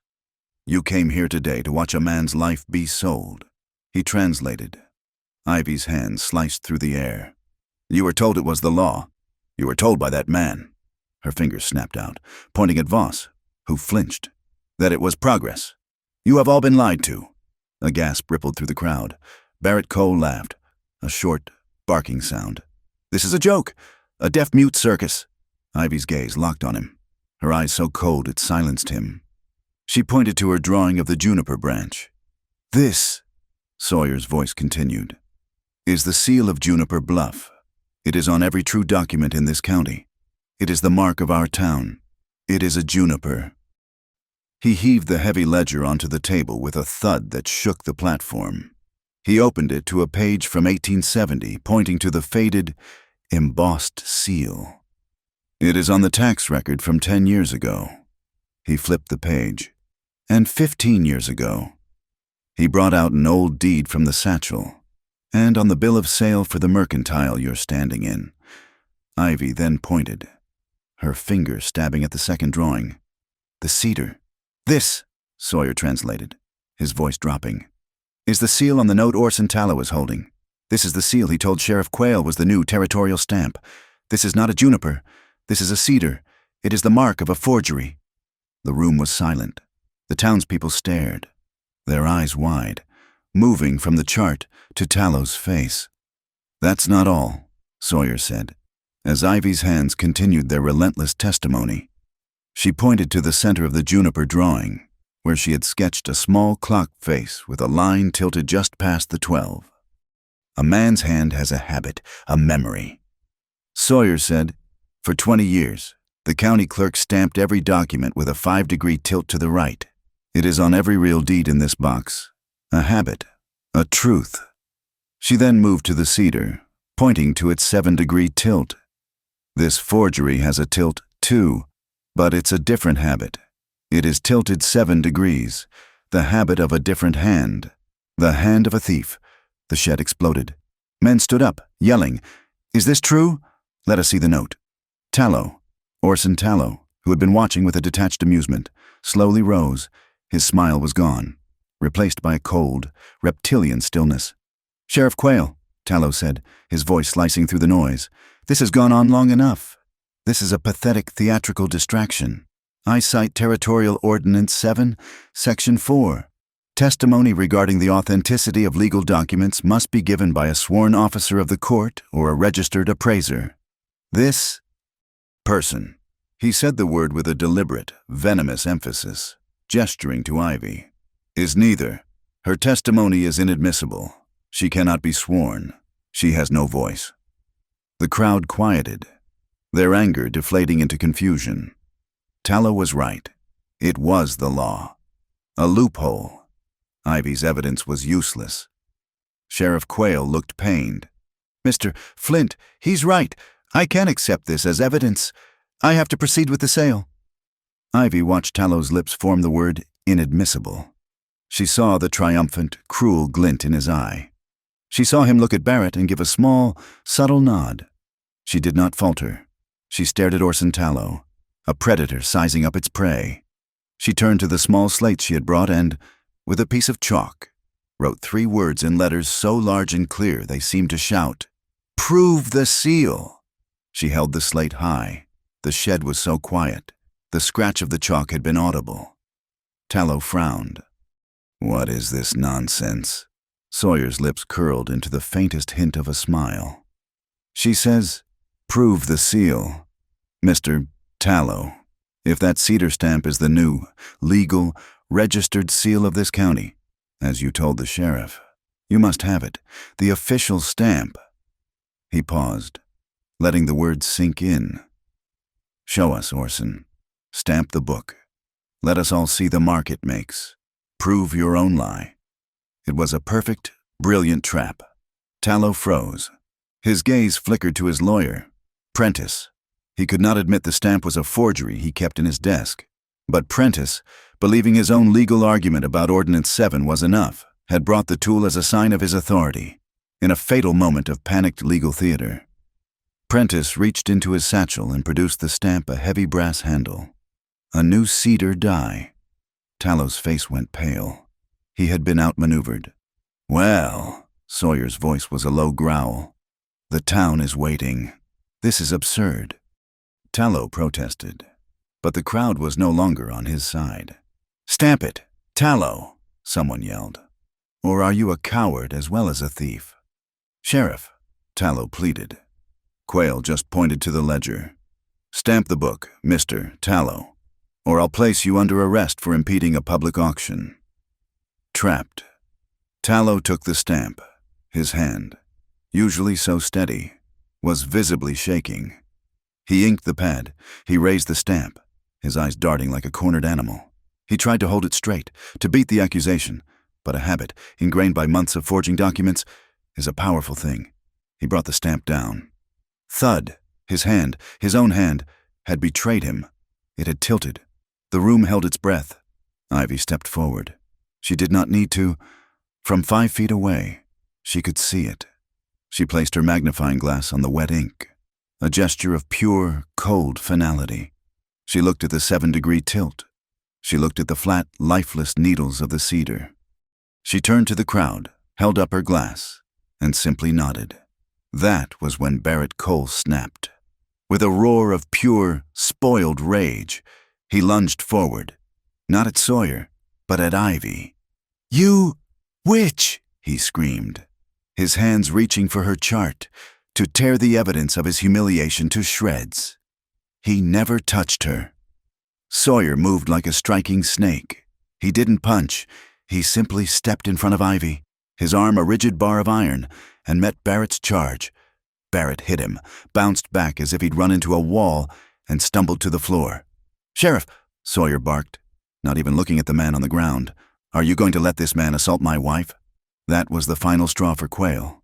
His face, once weary, was now cold with anger. He drew his revolver and pointed it at the ceiling. "This auction is suspended," he roared. He walked over to Barrett, who was scrambling in the dirt, and hauled him up, snapping handcuffs onto his wrists. "Barrett Cole, you are under arrest for assault and disturbing the peace." "You can't," Barrett shrieked. "I can," Quayle said flatly. The crowd had found its voice.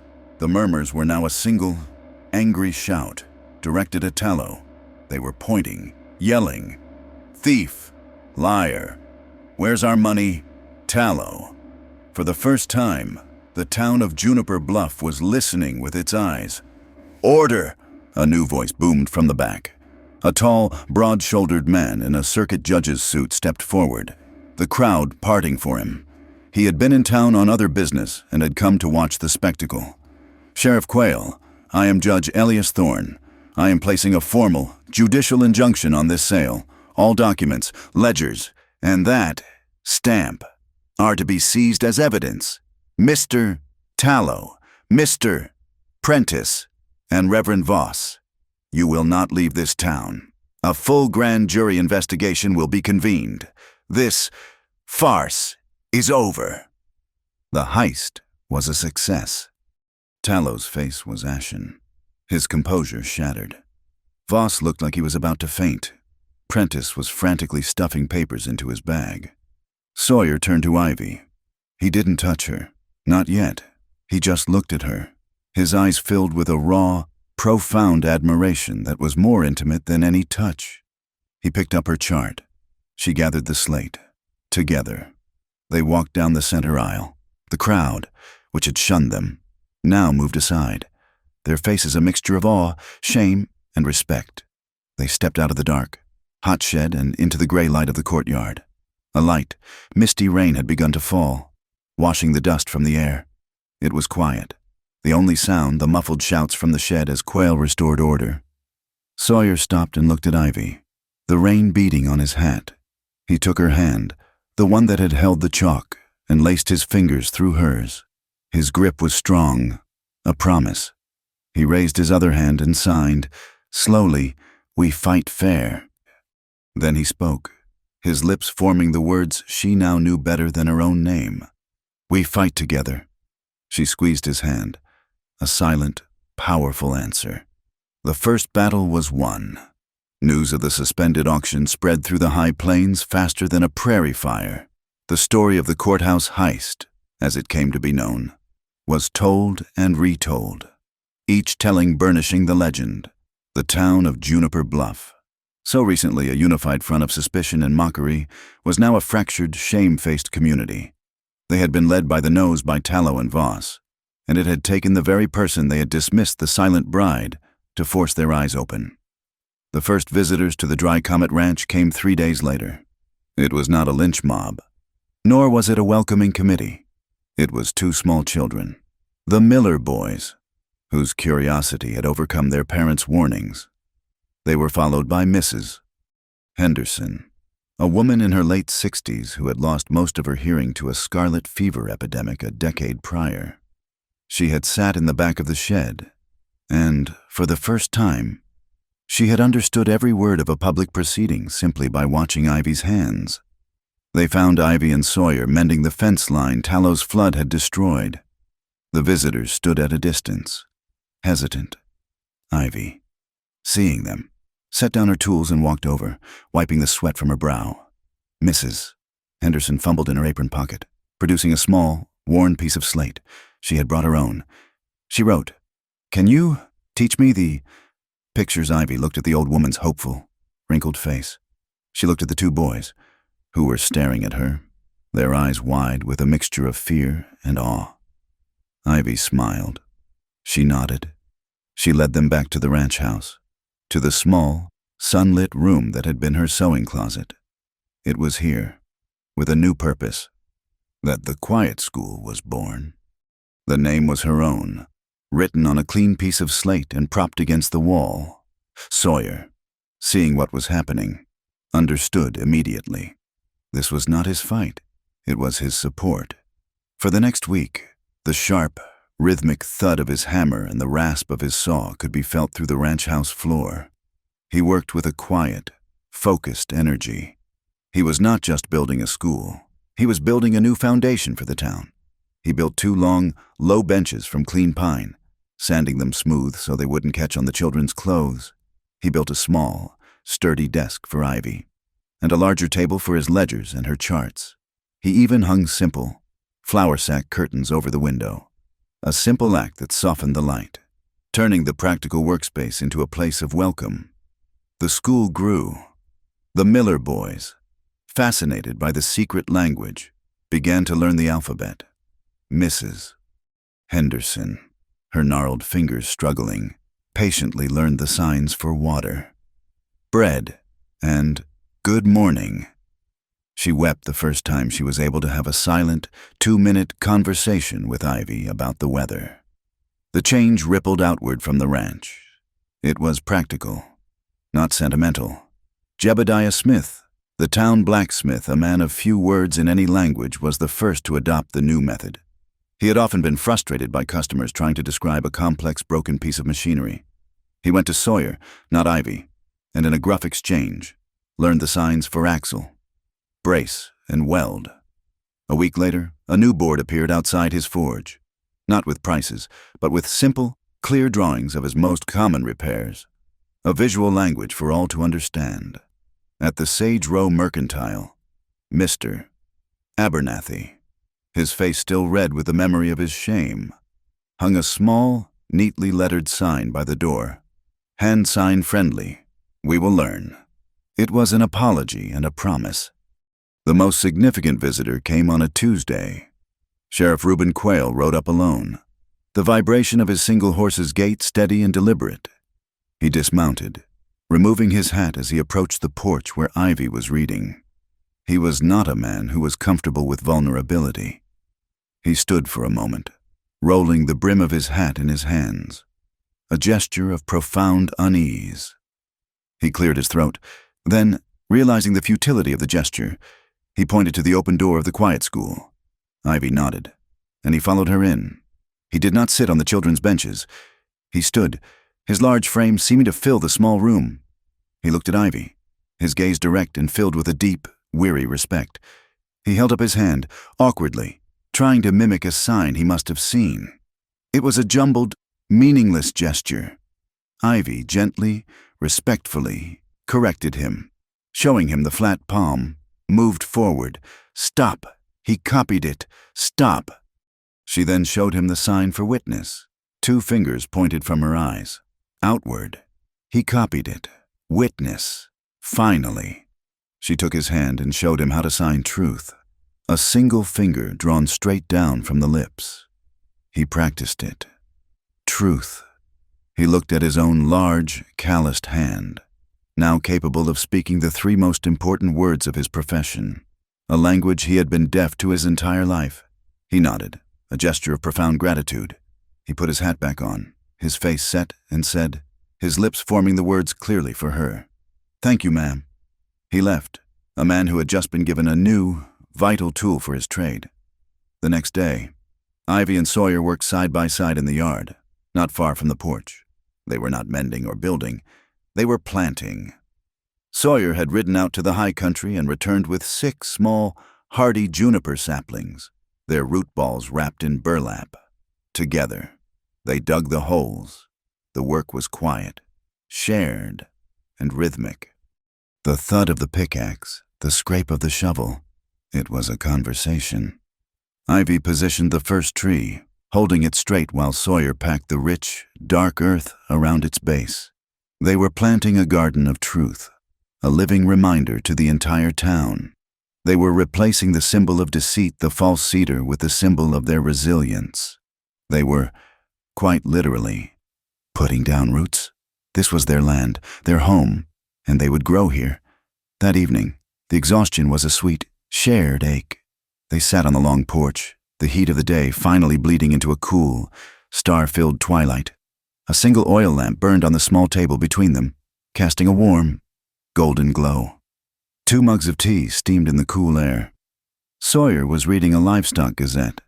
Ivy was mending one of his work shirts, her needle flashing in the lamplight. After a time, Sawyer set the gazette down. He looked at her, and she felt his gaze, looking up from her work. He did not reach for the slate. He did not need to. He reached across the small space and, with his forefinger, gently traced a line along the back of her hand. A silent question. Tired? She smiled and traced a line back. A little. He then, very lightly, brushed his fingertips across her wrist. It was a new, private language they had built, a shorthand of shared sensation. "The garden is good." She nodded, and her own fingers found his, resting on top of his hand. They spoke for several minutes, a silent, intimate dialogue about the trees, the sheriff's visit, the way the light had looked on the ridge. It was a conversation no one else in the world could have understood. Inside the cabin, the lamplight threw their shadows onto the far log wall. The 2 distinct shapes, his broad and hers more slender, leaned toward each other. The shadows of their hands met, moved, and intertwined. A silent, beautiful dance of 2 silhouettes becoming one. Sawyer leaned forward, into the light. He wanted her to see his face. He spoke, his voice so low it was barely a whisper, but his lips were clear, slow, and deliberate. He had been practicing. Home. He said the word as if it were new, as if he were tasting it for the first time. Ivy watched his lips, and a warmth spread through her chest that had nothing to do with the tea. He spoke again. Belong. This word was for her. It was the answer to the town's mockery, to her entire life of being an outsider. He paused, his gaze holding hers, his gray eyes full of a soft, steady warmth. He said the last word, the most important one. Choose. He was reaffirming his promise from the storm, stripping it of all its past complications. He chose this. He chose her. Ivy felt a familiar tightness in her throat. She set her mending aside. She leaned forward and, just as she had in the chapel, in the storm, she reached out and touched him. She did not touch his face this time. She placed her hand flat on his chest, directly over his heart. She closed her eyes. Beneath her palm, she felt it, a steady, strong, unwavering beat. Thump, thump, thump, thump. It was the sound of him. It was the sound of home. It was a rhythm that matched the pulse in her own veins, a steady, dependable music that filled her silent world. It was the most beautiful thing she had ever heard. He covered her hand with his own, pressing it gently against him, holding her there. After a long time, he spoke again, his lips forming the words against her hair as she leaned her head against his shoulder. "We should have a real wedding." She pulled back, looking at him, a question in her eyes. He smiled, a rare, slow smile that transformed his rugged face. "No, church," he said. "No, town. Just us and the trees." She looked out at the dark shapes of the newly planted juniper garden, their future standing guard in the moonlight. She looked back at him. She did not need to sign. She did not need to speak. She simply leaned her head back against his shoulder, her hand still feeling the steady, true rhythm of his heart, and nodded. Orson Tallow's power was built on the illusion of paper, on the sanctity of ledgers and laws. When Ivy and Sawyer had turned that paper against him, proving his laws to be lies, he was left with only one final, primitive tool fire. The desperation began in the saloon. The tension in Juniper Bluff was a palpable, noxious thing.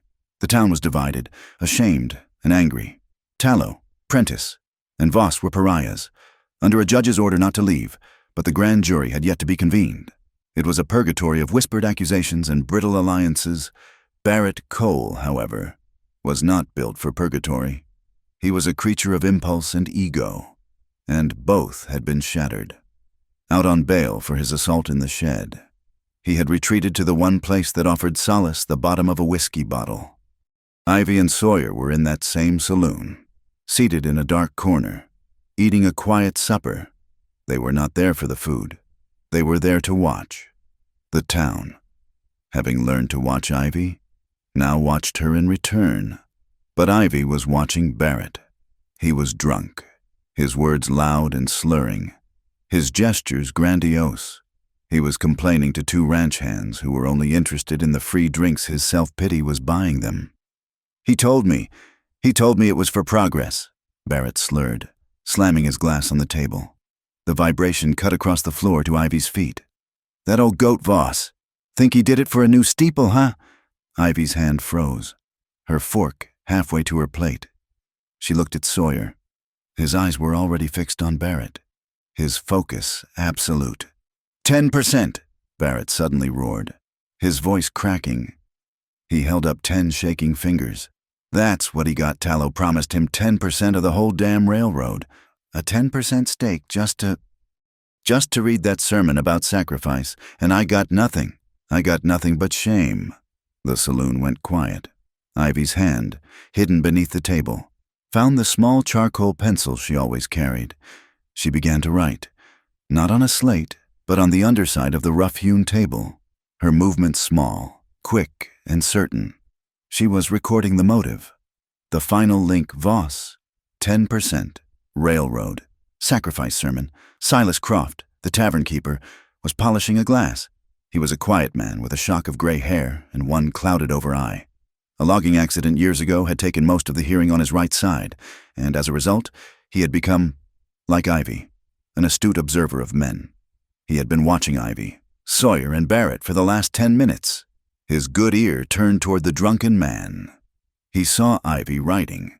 He saw the cold, hard focus in Sawyer's eyes. Silas walked over to Barrett's table. "That's enough. Mr. Cole, I think it's time you went home." "Don't tell me what to do, old man," Barrett blustered. Silas didn't flinch. He simply picked up the bottle. "Your credit is cut." He then walked over to Ivy and Sawyer's table. He leaned in, placing a small, clean piece of pine shingle on their table. He spoke slowly, his lips clear. "The underside of that table is filthy. Ma'am, best use this. Easier to carry." He was not just a witness. He was an ally. He had heard it, too. Ivy looked at him, her eyes wide, and nodded her thanks. She quickly transcribed her charcoal notes onto the clean wood. They had the confession. The alarm came 3 hours later. It was not a sound Ivy heard, but a vibration that tore her from a light sleep. Thud, thud, thud. Thud, thud, thud. A frantic, a rhythmic pounding that shook the very foundation of the ranch house. It was the town's fire bell, being rung with panicked, terrified force. Sawyer was out of bed in an instant, pulling on his boots. He didn't need to say a word. They both knew. This was Tallow's move.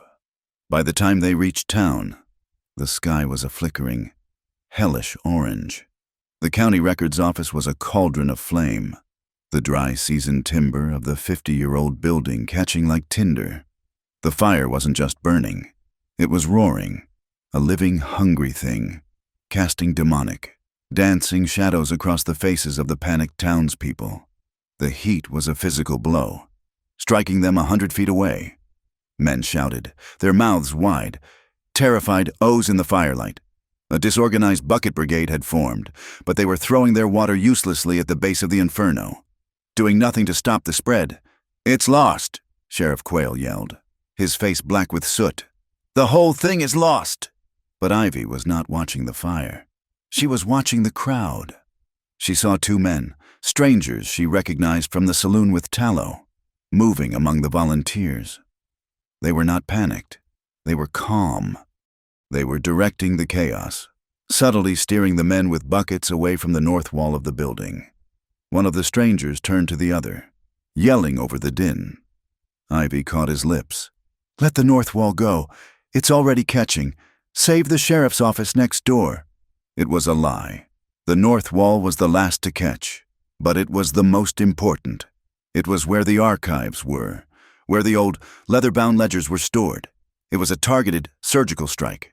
Tallow wasn't just burning the building. He was incinerating the proof. Ivy grabbed Sawyer's arm. She signed, her hands a blur of motion, "Lies, north wall." They wanted to burn. The ledgers. At that moment, she saw Mrs. Henderson. She was standing helplessly, her face a mask of terror. Ivy ran to her. She gripped the old woman's shoulders. "North wall," she signed, her movements sharp and brutal. "Water, now. Get the others." A new understanding lit the old woman's eyes. She had been in Ivy's school. She understood. She grabbed 2 buckets and ran toward the well, shouting at the Miller boys, at Jebediah the blacksmith. A new bucket brigade formed, a silent, disciplined countercurrent to the town's chaos. It was the network of the quiet school. They did not shout. They simply passed their buckets, hand to hand, in a grim, efficient line, directed not at the center of the blaze, but at the one wall that mattered. They were Ivy's army, and their weapon was the truth. Sawyer and Sheriff Quayle saw what Ivy was doing. They understood the strategy in the same instant. "The ledgers!" Quayle roared. "He's after Ledger 12. He and Sawyer grabbed the fire axes. The front door was an impenetrable wall of flame. "The back!" Sawyer yelled. They raced to the alley. The lock on the heavy oak back door was thick steel. "Stand back!" Quayle swung his axe, the blade biting deep. Sawyer swung his, a 1-2 rhythm of desperation. The wood splintered. The metal shrieked. With a final, combined kick, the door burst open. A wave of superheated black smoke billowed out, forcing them to their knees. "We can't go in," Quayle choked, his eyes streaming. Sawyer looked at Ivy, who was at the head of her line, her face determined, her hands passing bucket after bucket. She was fighting for him. He would not fail. He ripped his bandana from his neck, soaked it with water from a bucket, and tied it around his face. "I'm going. It's the only way." "Sawyer, no!" Ivy saw his intent, her lips forming the word he could not hear. He looked at her, one long, final look. "I have to." He disappeared into the smoke. The world stopped for Ivy. There was no fire, no crowd, no panic. There was only the black, gaping maw of the doorway that had swallowed him. Her hands continued to move, passing buckets, her body a machine. But her soul was inside that building. She counted the seconds. 10, 20. The building groaned, a low, structural vibration that meant the roof was weakening. 30. A shape staggered out of the smoke, collapsing onto the muddy ground. It was Sawyer. He was coughing, his body racked with spasms, but clutched to his chest, like a child, was a massive, leather-bound book. It was smoking. It was singed black at the edges. It was drenched from the water of Ivy's brigade, but on its cover, still faintly visible through the soot, was the embossed, unmistakable shape of a juniper branch. He had saved Ledger 12. Just as Quayle dragged him clear, the roof collapsed, sending a volcano of sparks and embers into the night sky. The rain began then, as if the fire itself had summoned it. A cold, hard, driving rain that hissed on the glowing embers, turning the inferno into a steaming, skeletal ruin. The fire was beaten, by water, by will, and by the truth. They were soaked, shivering, covered in ash, mud, and sweat. They were triumphant. They retreated from the scene, leaving Quayle to guard the precious, salvaged ledger and to arrest Tallow's men. Sawyer and Ivy walked, half stumbling, through the rain-swept streets. They didn't go to the main house. They went to the small, sturdy shed they had built by the new juniper garden. It was dry inside, the scent of cut pine and dry hay a comfort. Sawyer lit the single lantern, his hands shaking, not from fear, but from profound exhaustion and adrenaline. The small, golden light filled the shed. They stood, just looking at each other, the rain drumming a low, steady rhythm on the roof, a counterpoint to the frantic, panicked bell of an hour ago. They had won. They had the motive from Barrett. They had the physical proof from the fire. Tallow was finished. "You're cold," Sawyer said, his voice a raw, smoky rasp. She saw the words, saw the tremor in his hands. He took his heavy duster, soaked and muddy on the outside, but still dry within, and wrapped it around her shoulders. He pulled her close, his body a furnace against her chilled skin. It was a gesture of shared survival, a huddling for warmth. But as they stood there, the rain drumming, their shared breath misting in the cold air, it became something else. The adrenaline of the fire was gone, leaving behind something raw, tender, and overwhelmingly real. He looked down at her, his face streaked with soot, his eyes burning with an intensity that had nothing to do with the fire. "You," he said, his lips forming the words slowly, "were amazing. You saved us." She reached up, her own fingers smudging the ash on his cheek. She said nothing, but her eyes spoke for her. "We saved us." The kiss was not a gentle exploration. It was a collision. It was the culmination of everything: the church, the storm, the forgery, the fire. It was a kiss of profound, desperate, and triumphant partnership. It was deep and searching and absolute.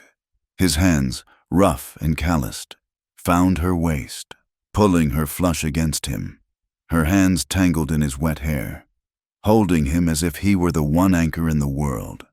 It was a claiming. The heavy coats, his desuder and her own rain-soaked cloak, were too much. They were barriers, with a shared, unspoken agreement. They shrugged them off, letting them fall in a heavy, sodden heap on the floor. He was shivering, but his skin was hot. His hands moved from her waist to her arms, holding her steady. Her palms were flat against his chest, feeling the frantic, powerful, living beat of his heart. It was the only sound in her world, the only one that mattered. He lowered his head, his lips moving from her mouth to her jaw, a rough, warm press against her cold skin. She arched her neck, her breath catching, her entire being focused on this one undeniable, true thing. True. Sawyer reached for the lantern, his hand steady. He looked into her eyes, a final, silent question. She answered by placing her hand over his, and together they turned the wick down. The small shed was plunged into a warm, intimate darkness, the sound of the rain on the roof their only witness. The morning was gray and clean. They walked to the sheriff's office, hand in hand. The town was a wreck of mud and charred timbers, but the air was clear. They placed Ledger 12 on Quayle's desk. It was warped, the pages stuck together with water and glue, but it was intact. Quayle opened it, his hands gentle. There, on page after page, were the real, true, juniper seals, tilted at their perfect, honest 5 degrees. "This," Quayle said, his voice thick, "and Silas Croft's testimony. It's more than enough. I'm sending for the U.S. Marshal. We're convening a grand jury." The final blows came swiftly. Reverend Voss, hearing the ledger was saved and his conspiracy exposed, made one last, desperate appeal. He stood on the steps of the Mercantile, his Bible held aloft, and began to preach his sermon of progress to the street. One by one, the townspeople stopped. Mrs. Henderson, Jebediah the blacksmith, the Miller boys. They did not shout. They did not accuse. They simply stood, watched him for a moment. And then, in a silent, collective judgment, they turned their backs and walked away. The silent, shuffling vibration of their departure was the most devastating judgment of all. The news of the arson, the saved ledger, and the impending grand jury reached Cheyenne by telegraph. The investors, unwilling to be tied to a conspiracy of forgery and fire, immediately pulled their funding. The private railroad was dead, and Orson Tallow, the man who had built a kingdom on false paper, vanished. A writer confirmed it by noon. His house was empty, his vault at the bank cleared. He had fled in the night, a coward defeated not by bullets, but by a truth he could not burn. The town meeting was not held in a building. The charred skeleton of the records office was a grim monument to the old way of doing things. And no one had the stomach for the chapel. Instead, they gathered in the open air, in the wide, dusty square between the Mercantile and the blacksmith's forge. A simple speaker's platform had been erected from fresh-sawn pine planks, and along its edge, someone no one knew who, but everyone suspected Mrs. Henderson had tucked sprigs of fresh juniper. The entire town was there, standing shoulder to shoulder under a clear, unforgiving sky.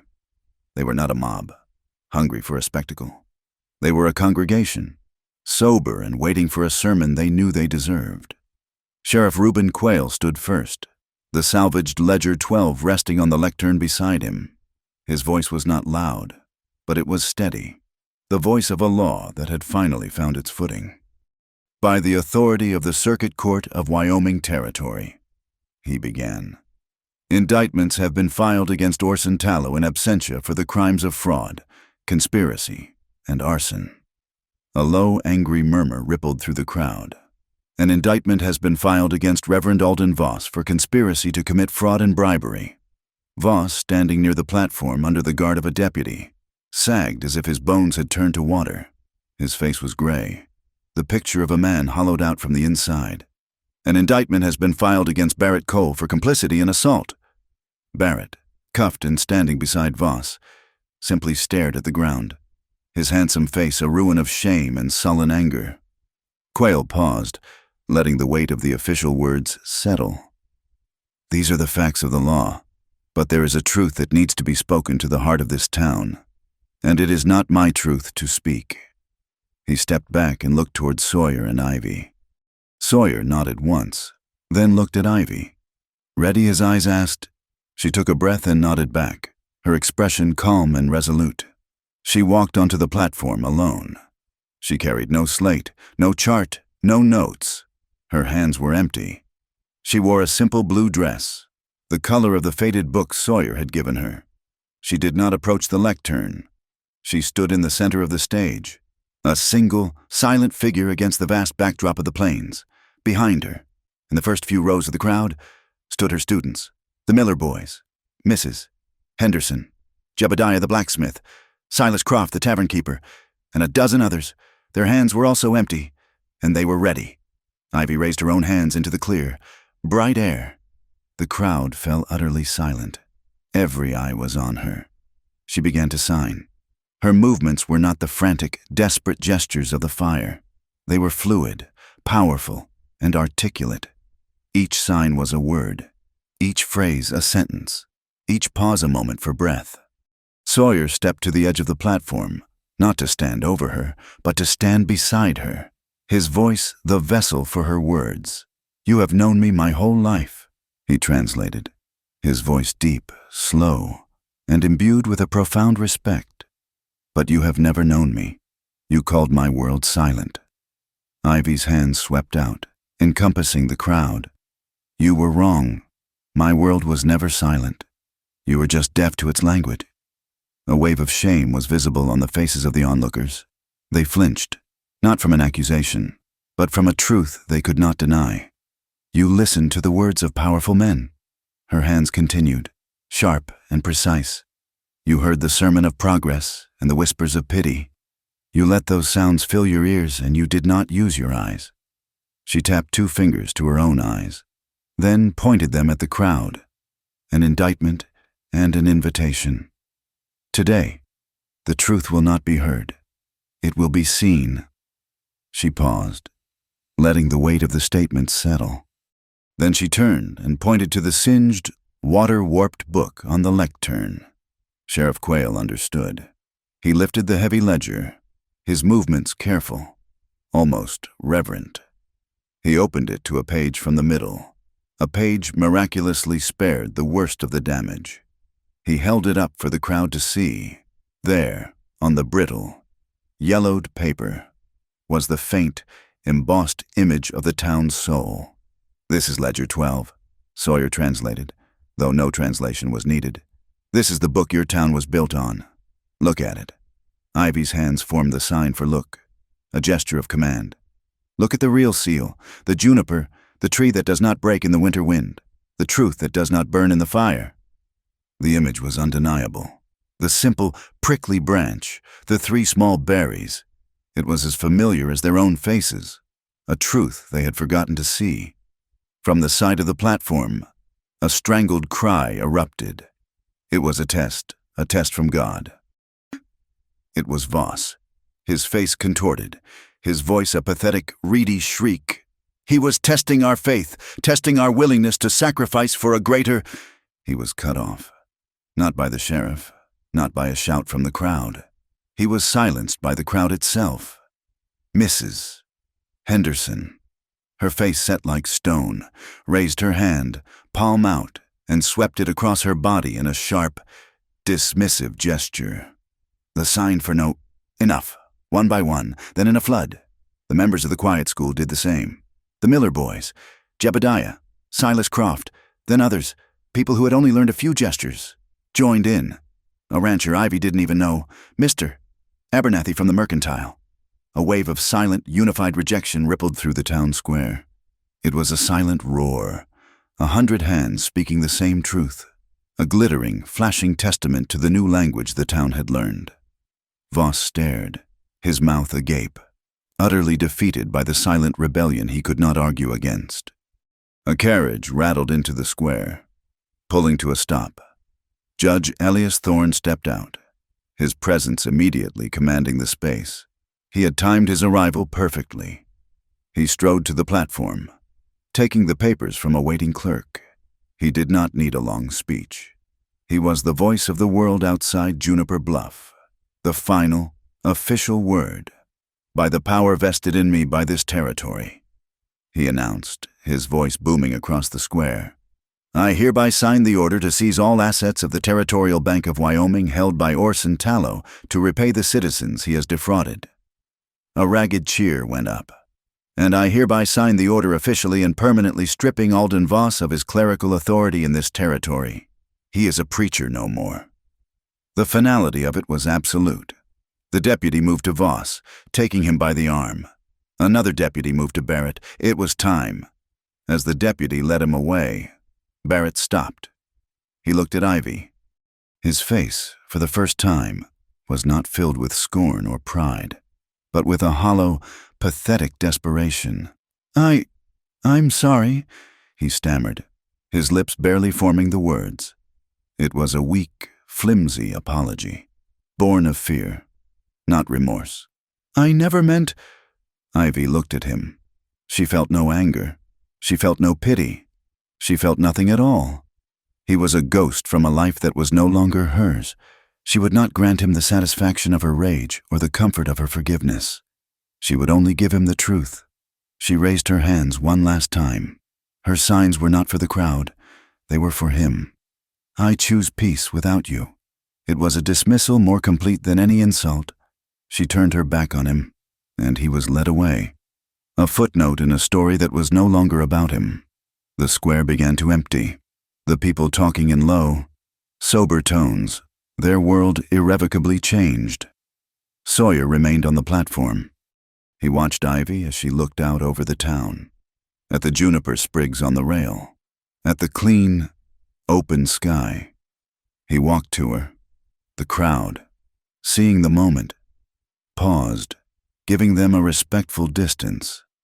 He stood before her, not as a rescuer, not as a translator, but as her partner, her equal. He gently took her hand and placed it on his own chest, directly over his heart. She could feel the steady, familiar rhythm, the music that was theirs alone. He leaned in, his gaze so full of love and admiration it almost took her breath away. He spoke, his voice a low vibration she felt through her palm, his lips forming the words with a slow, deliberate, and joyful clarity. "I choose you," he said. He paused, a small, beautiful smile touching his lips. "Again, right now." The words of the church, remade, the promise of the storm, fulfilled, the partnership of the ranch, sealed, the town, watching, was held in a moment of profound, reverent silence. They had witnessed 2 weddings. The first, a cruel farce that had shamed them all. The second, a true and honest union of 2 souls, forged in fire and truth. And then, a single person began to applaud. It was Mrs. Henderson. But she made no sound. She simply raised her hands high in the air and waved them, her fingers fluttering, the silent, beautiful applause of the signing world. The Miller boys joined her, then Silas Croft, then, in a spreading, silent wave, the entire town, 100 hands, 200 hands, rose into the afternoon air, waving, turning, fluttering. It was not a sound. It was a sight. It was a silent ovation, a rainfall of light and motion, a final, beautiful apology and a celebration. All in one, it was the sound of a town finally learning to listen with its eyes. Tears welled in Ivy's eyes, but they were not tears of sorrow. They were tears of a joy so profound it had no name. She looked up at Sawyer, at the man who had seen her when no one else had. She raised her hand, the one that had held the chalk of truth, the one that had felt the confession of a dying order, and she touched his face. It was not a question this time. It was not a way of hearing. It was an answer. It was the touch that had begun their journey, and the touch that now, in the sight of a redeemed and listening town, affirmed their home. Spring came to the high plains not as a gentle thaw, but as a fierce, green rebellion. The snow receded, leaving the earth dark and thirsty, and almost overnight, the valley was awash in new grass and the stubborn, brilliant colors of wildflowers. It was a season of renewal, and for Juniper Bluff, the renewal was more than just a change in the weather. The quiet school officially opened its doors. Though the doors had never truly been closed, Sawyer had crafted a beautiful sign from a single plank of polished pine, and Ivy had painted their new crest upon it, a single, perfect juniper branch. It hung from the porch of the Dry Comet Ranch, a symbol of a new kind of welcome. The vibrations of children's running feet on the porch became a daily rhythm, a happy, chaotic pulse that Ivy felt in the floorboards. Inside, adults sat on the low benches, their work-roughened hands patiently learning the shapes of letters, their faces a study in concentration and hope. The change was not confined to the ranch. The seeds planted in the ashes of the records office had taken root in the town's soul. Sawyer and several of the other ranchers, men whose own properties had been subtly targeted by Tallow's scheme, pooled their resources. They established the Juniper Fund, a small but revolutionary trust. Its purpose was to provide grants for any deaf or hard-of-hearing person in the territory to learn a trade. Jebediah the blacksmith took on his first apprentice, a young man who had lost his hearing in a mining accident and thought his life was over. Now, he learned to listen to the metal with his hands, feeling the heat and the tension, his silence an asset in the deafening roar of the forge. In town, Sheriff Quayle made good on his promise. He hired Silas Croft's niece, a young woman who had learned signing at Ivy's school, as the town's first official interpreter. The law in Juniper Bluff would now speak 2 languages, The Mercantile on Sage Row put up a second sign beneath its own, a simple board that read, "Silent Friendly," a testament to a lesson learned. The ghosts of the old order faded. Alden Voss, stripped of his collar and his credibility, packed a single bag one morning before dawn and was simply gone. Orson Tallow, tracked by a U.S. Marshal to a dusty border town in Texas, was arrested and sentenced to 20 years of hard labor in a federal prison, his kingdom of paper reduced to a cell of stone, and Barrett Cole, released after serving a short sentence, vanished. He rode east, toward the vast, empty deserts, a man erased by his own cruelty, his tracks swallowed by the indifferent sand, in the midst of this quiet, burgeoning spring. Sawyer and Ivy decided to have their wedding. There was no announcement, no public invitation. The guests were few misses. Henderson, her face beaming. Silas Croft, who closed his tavern for the afternoon. Jebediah the blacksmith and his new apprentice, the Miller boys and their parents. They gathered on the long porch of the Dry Comet, under the eaves where the juniper saplings, now thriving, reached toward the sun. Ivy wore a simple cotton dress of pale blue, the one she'd made herself. In her hair, she wore not her mother's tarnished copper pin, but a single, fresh sprig of juniper. Sawyer wore a clean work shirt. There was no priest, no Bible, no sermon on sacrifice. There was only the high, clear Wyoming sky and the quiet attention of the small community they had built. They stood facing each other, not before an altar, but before their own front door. Sawyer took her hands in his. He did not speak. He did not need to. He had spent weeks with Ivy as his patient teacher, learning more than just words. He had learned the grammar of a promise. He signed, his hands, once so clumsy, now moving with a sure and steady grace. You came into my life in a fire of cruelty. You showed me how to fight with the water of truth. My home was a house. You made it a home. Ivy's eyes shone, but she did not weep. She watched his hands, his face, his heart. Then it was her turn. She freed her hands from his and began to speak her own vows. My world was a locked room. I did not know I was a prisoner until you showed me the key. You did not open the door for me. You stood beside me while I opened it myself, my hand in yours. Always. He smiled, a slow, beautiful smile that held all the warmth of the spring sun. He reached into his pocket and produced not a ring of gold, but a simple, braided leather cord, the kind used for a strong, unbreakable knot. He tied it gently around her wrist. It was not a shackle. It was a bond. She, in turn, produced a similar cord, one she had braided herself, and tied it around his.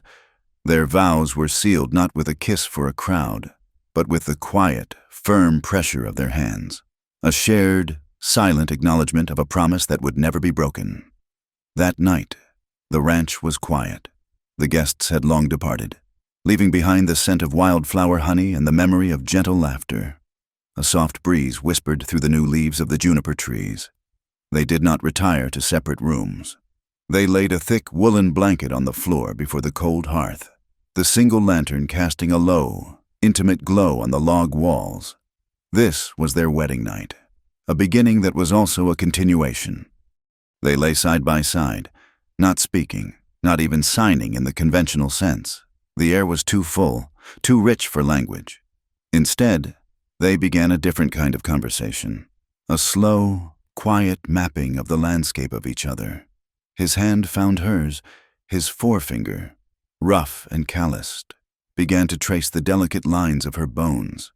He traced the metacarpal of her thumb, the joint of her knuckle, the slender length of her finger. It was a question, a gentle exploration. This is you. This is the hand that held the chalk. This is the hand that saved me. Her own hand responded in kind. She found the sharp, prominent angle of his wrist, the thick, strong bones of his forearm, the place where an old injury had left a faint, silver scar.